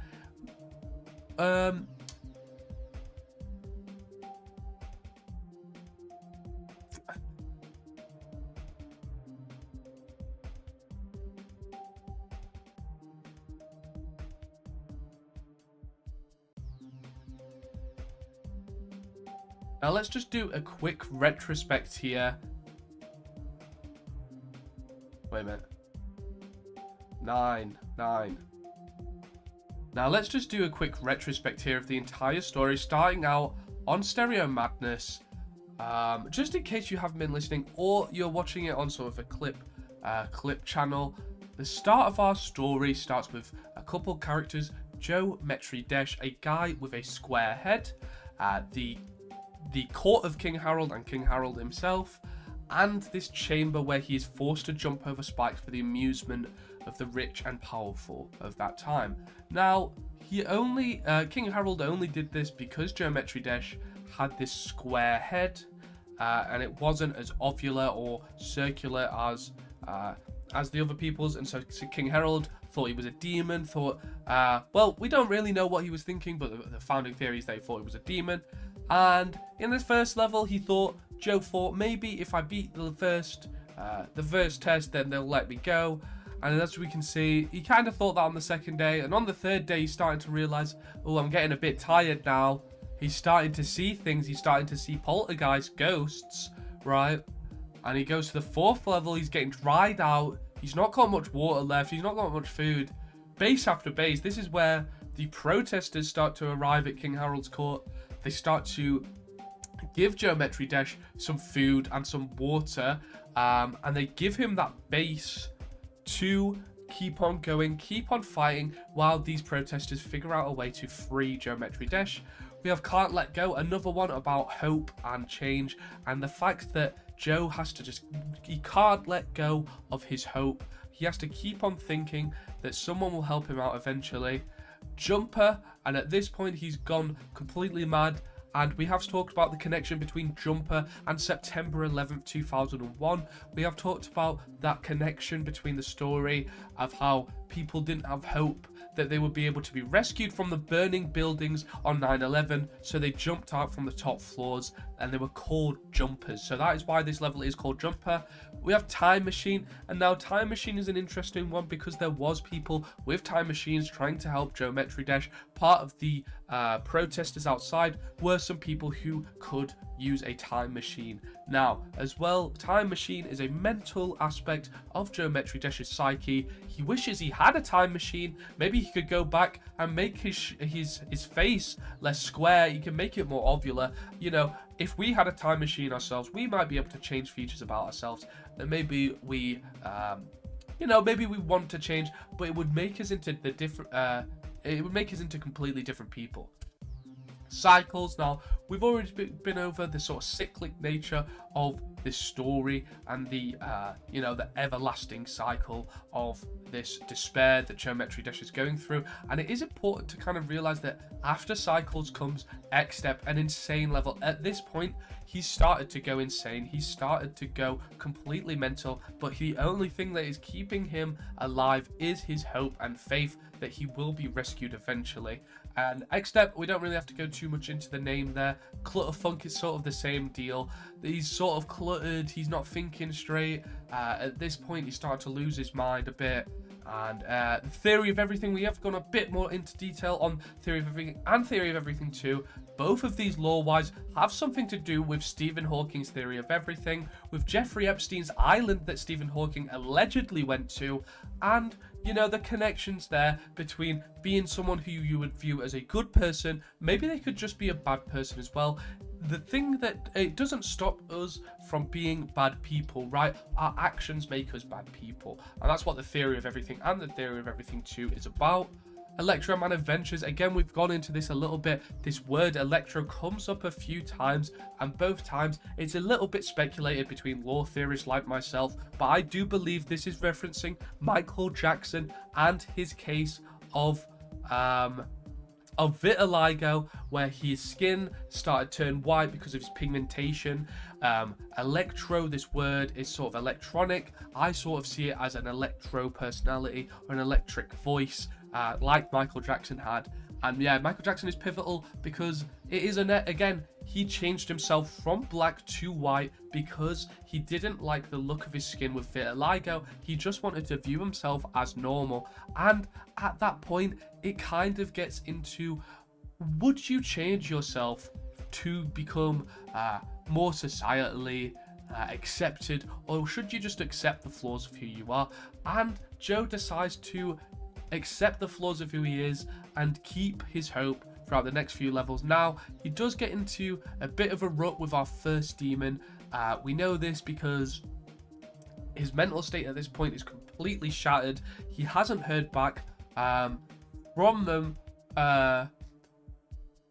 from the protesters, but as we said just before this in Electro Man Adventures, once you beat that level, you do unlock this mousetrap door, and you go and see the treasure master, the key master.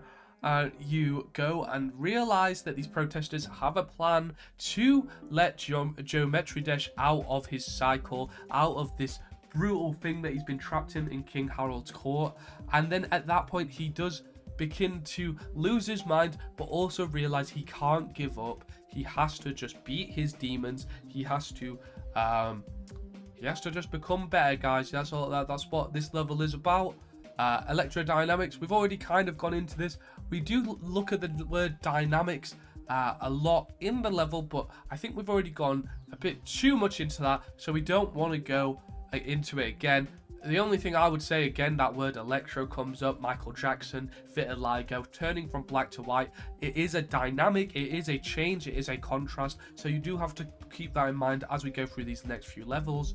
Hexagon Force. Now, Hexagon Force is the time where he meets his cousin for the first time. Now, I forgot to bring this up in this retrospective, this little thing before we complete the final level of the story, but Geometry Dash has a cousin called Joe Petri Dish, who did invent the Petri dish, and he did also join the protesters in help of Geometry Dash's sort of misfortune. And at this point, Joe Petri Dish gets himself thrown in jail, thrown in King Harold's court to help him, and in the Hexagon Force, he does help Geometry Dash complete this level using, and we see that through the dual portals.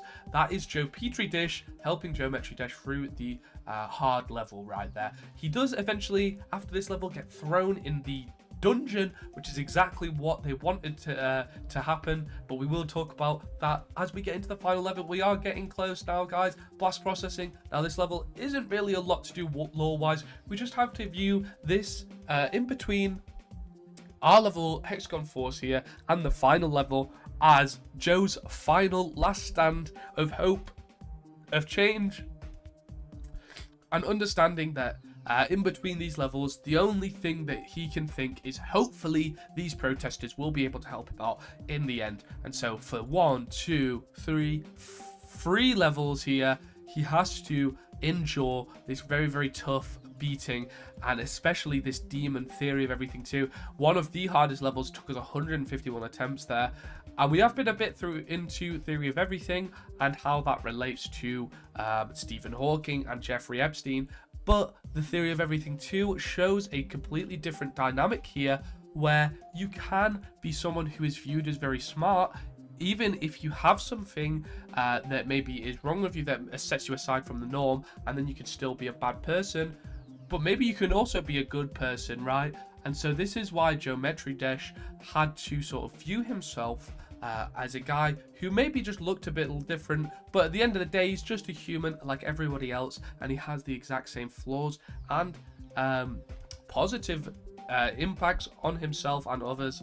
And then Geometrical Dominator, this is where his faith becomes one with the Lord. Now, again, this is where the story, it's always had this religious connotation, but I don't want it to be a religious story. It isn't a religious story at all. I would say that the connection to faith is something of the human nature as well. So if you would like to view it like that, that's how I view it. I do not view it as a sort of otherworldly, godly thing. But back then, when this story was being told of Geometry Dash, this was the founding theory of how he could survive so long in these torturous chambers, was because he had sort of this faith, this power of God. And it was shown in Geometrical Dominator, a level where he literally closes his eyes and just blindly follows the light, follows the faith, and he survives. Of course, that is a story. It is a very old story, so we don't know if it's true. And I do believe that it might just be the human nature of wanting to survive. And now we reached Deadlocked. Now, what does the word deadlocked mean? Now, the word deadlocked, I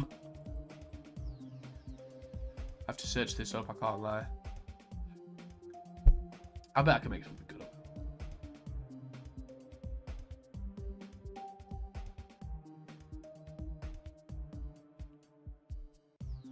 Now, the word deadlocked does mean to come to a point where no progress can be made because of a fundamental disagreement. And this is very important, guys, and I'm pretty sure you can kind of piece it together that the situation is deadlocked. It has to go somewhere because of this fundamental disagreement between King Harold's court, the protesters, and Geometry Dash himself. Now, the point of contention is Geometry Dash, and then this is now a battle between the protesters and King Harold himself.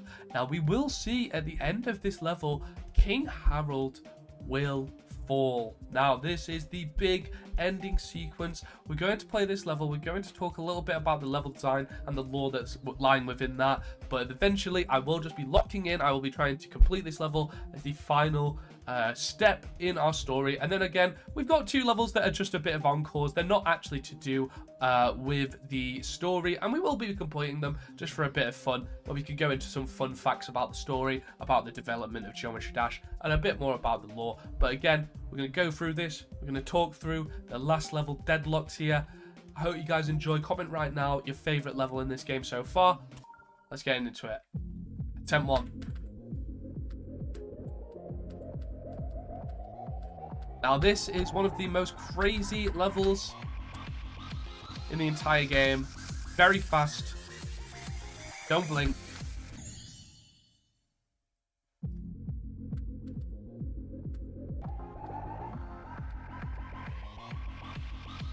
We see all of these creatures here in the level, and these are actually, you wouldn't believe, the protesters and the guards of King Harold's court fighting right now as Geometry Dash makes his way through the level. And we are going to see a boss fight soon. Okay, we're going to go into practice mode here, guys. We're going to be able to talk a little bit more about the lore, as I'm not getting super distracted. I think the only real thing to know about the level design is what I said before. All of these monsters are the guards and the protesters fighting as Geometry Dash makes his way through his final plight.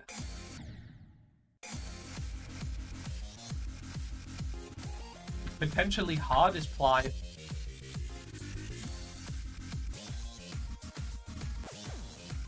We see these boss fights here.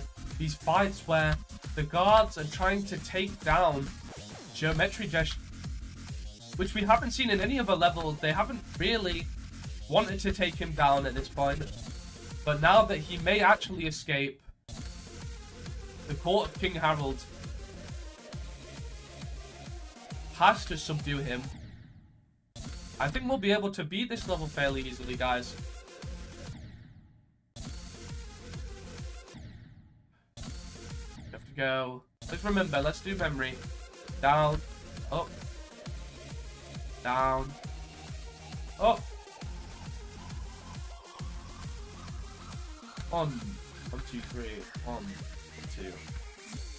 1, 1, 2, 3, 1, 1, 2, 1. Okay. Perfect. And we're going to beat this level right now. What do you think, guys? This one attempt?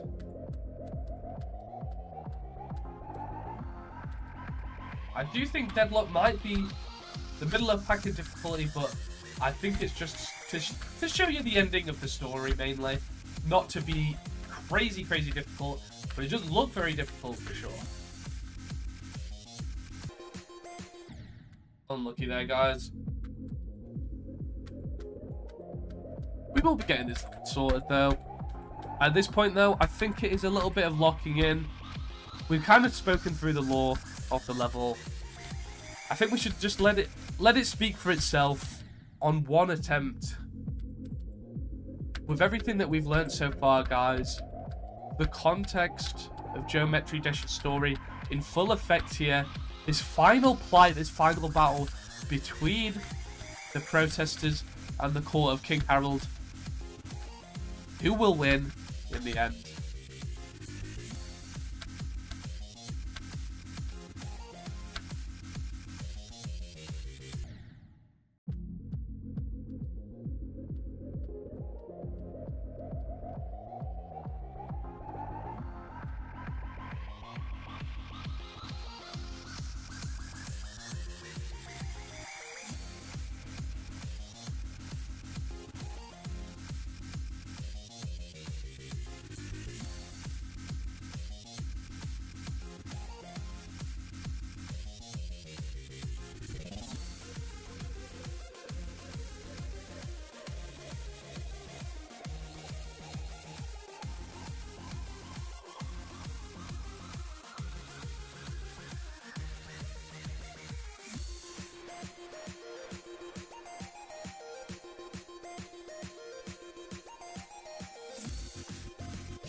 Let's go, guys. That is the final level right there. As we've just explained, now we are at the end of our story here in Geometry Dash.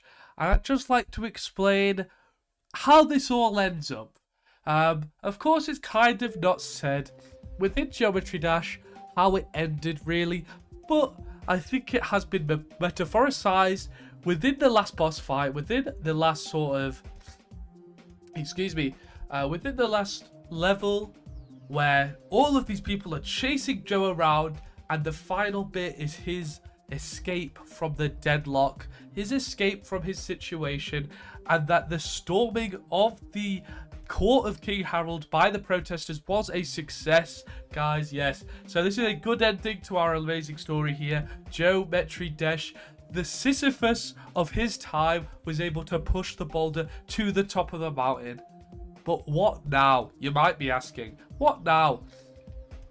In the tale it was King Harold who had to step down from his throne in a bit of a forceful way via a beheading. Yes, King Harold is dead, and of course he has been decapitated. This was a part of the protesters' plan all along, and it was to turn Geometry Dash into this living martyr of hope, of human prayer, and of all of these things compounding together for just an amazing story, guys. I really do hope you have enjoyed. This has been Fake Lore. We're going to do these last 2 levels. Not really going to talk too much. Maybe just about some fun facts. This one's Finger Dash. None of these have any lore significance to the main story of Geometry Dash. But I would just like to say, you know, they are still here. They are still main levels. So we may as well play through them just because, you know, let's do them all. You know, we have finally done the final demon level. And yeah, it's been a really great couple hours, guys. I hope you have enjoyed Fake Lore today. If you have enjoyed, smash that like button. Comment down below what your favourite level has been. We'll see if we can do this level in one attempt here, guys. Nope. I got a little bit scared there. We've only got one more level left where we could potentially do it in one try. I'm going to try my very, very hardest on the level. I won't even bother collecting any coins or anything. I'll just show you guys. Give you guys one last, you know, one last try for the believers out there that I would beat one of the levels from 10 to 20 in one attempt.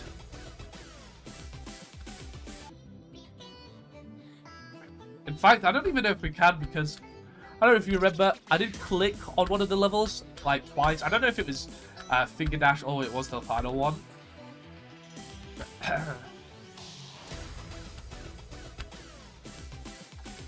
Yeah, let's get into some fun facts here then. Why would RobTop want to make a story about Geometry Dash? I think we kind of got into that before. It's a story of acceptance and of, you know, accepting who you truly are. So, and it's a story that everyone can like, everyone can relate to in some way. Gonna try and beat this level, these last 2 levels, fairly quickly, guys. There's a final au revoir to Geometry Dash and its lore. And we get the final guy, our spider. And there's one more in the next level, actually. The Swing Copter. But these are all compounding on the ideas that we've had before.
And there we go, guys. That is Finger Dash.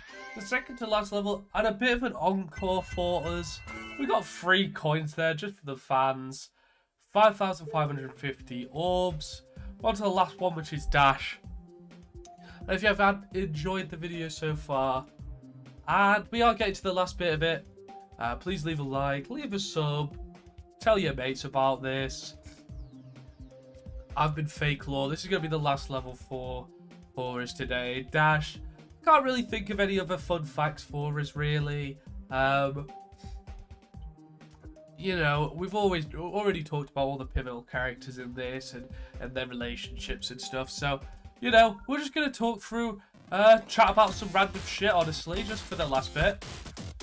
And I did say I'll try finish this in 1 attempt. And I truly am going to try that for you guys. Geometry Dash.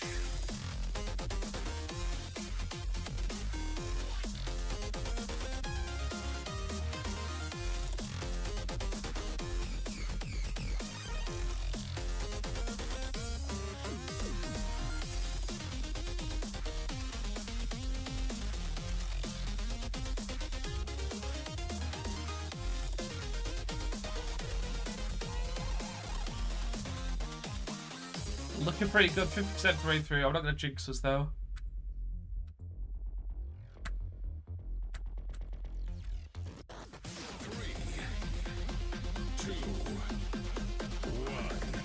There we go, we made it. Geometry Dash.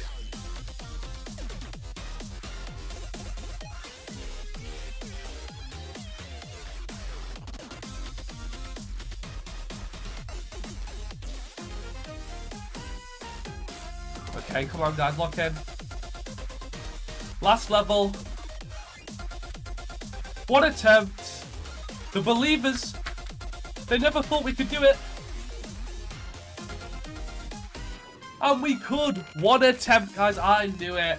I knew we could do it. That is 1 attempt here. Just finished it up straight away. What a lovely way to end this entire series. A 1 attempter for us on the last level Dash. And I was talking about, you know, on the back half of the game, after X Step, were we even going to get 1 level where it only took me 1 attempt? And yes, the final one was that nail in the coffin. So I'm just going to go up. We're just going to count on our calcs. You know, the total amount of attempts here. We've got 2, 3, 2, 4, 4, 1, 1, 4, 11, 8, 7, 11, 2, 81, 69, 10, 2, 151, 3, 83, 20, 1, and that is it. And the grand total of attempts goes up to 480. Now, if you put that in the comments right now, I will pin your comment. I'm just joking. But if you did guess anything around there, well done, guys. You have got it. It's 480 attempts for the entire game. Pretty good, all things considered. We've now completed absolutely every level in the game. And we've talked through the lore while we're doing it. If you have enjoyed, guys, please smash the like. Please leave a thumbs up, leave a comment, go hug your mates, go eat some burgers. Honestly, man, just do whatever the hell you please. I hope you've enjoyed. I've been Fake Law. I'll see you guys later.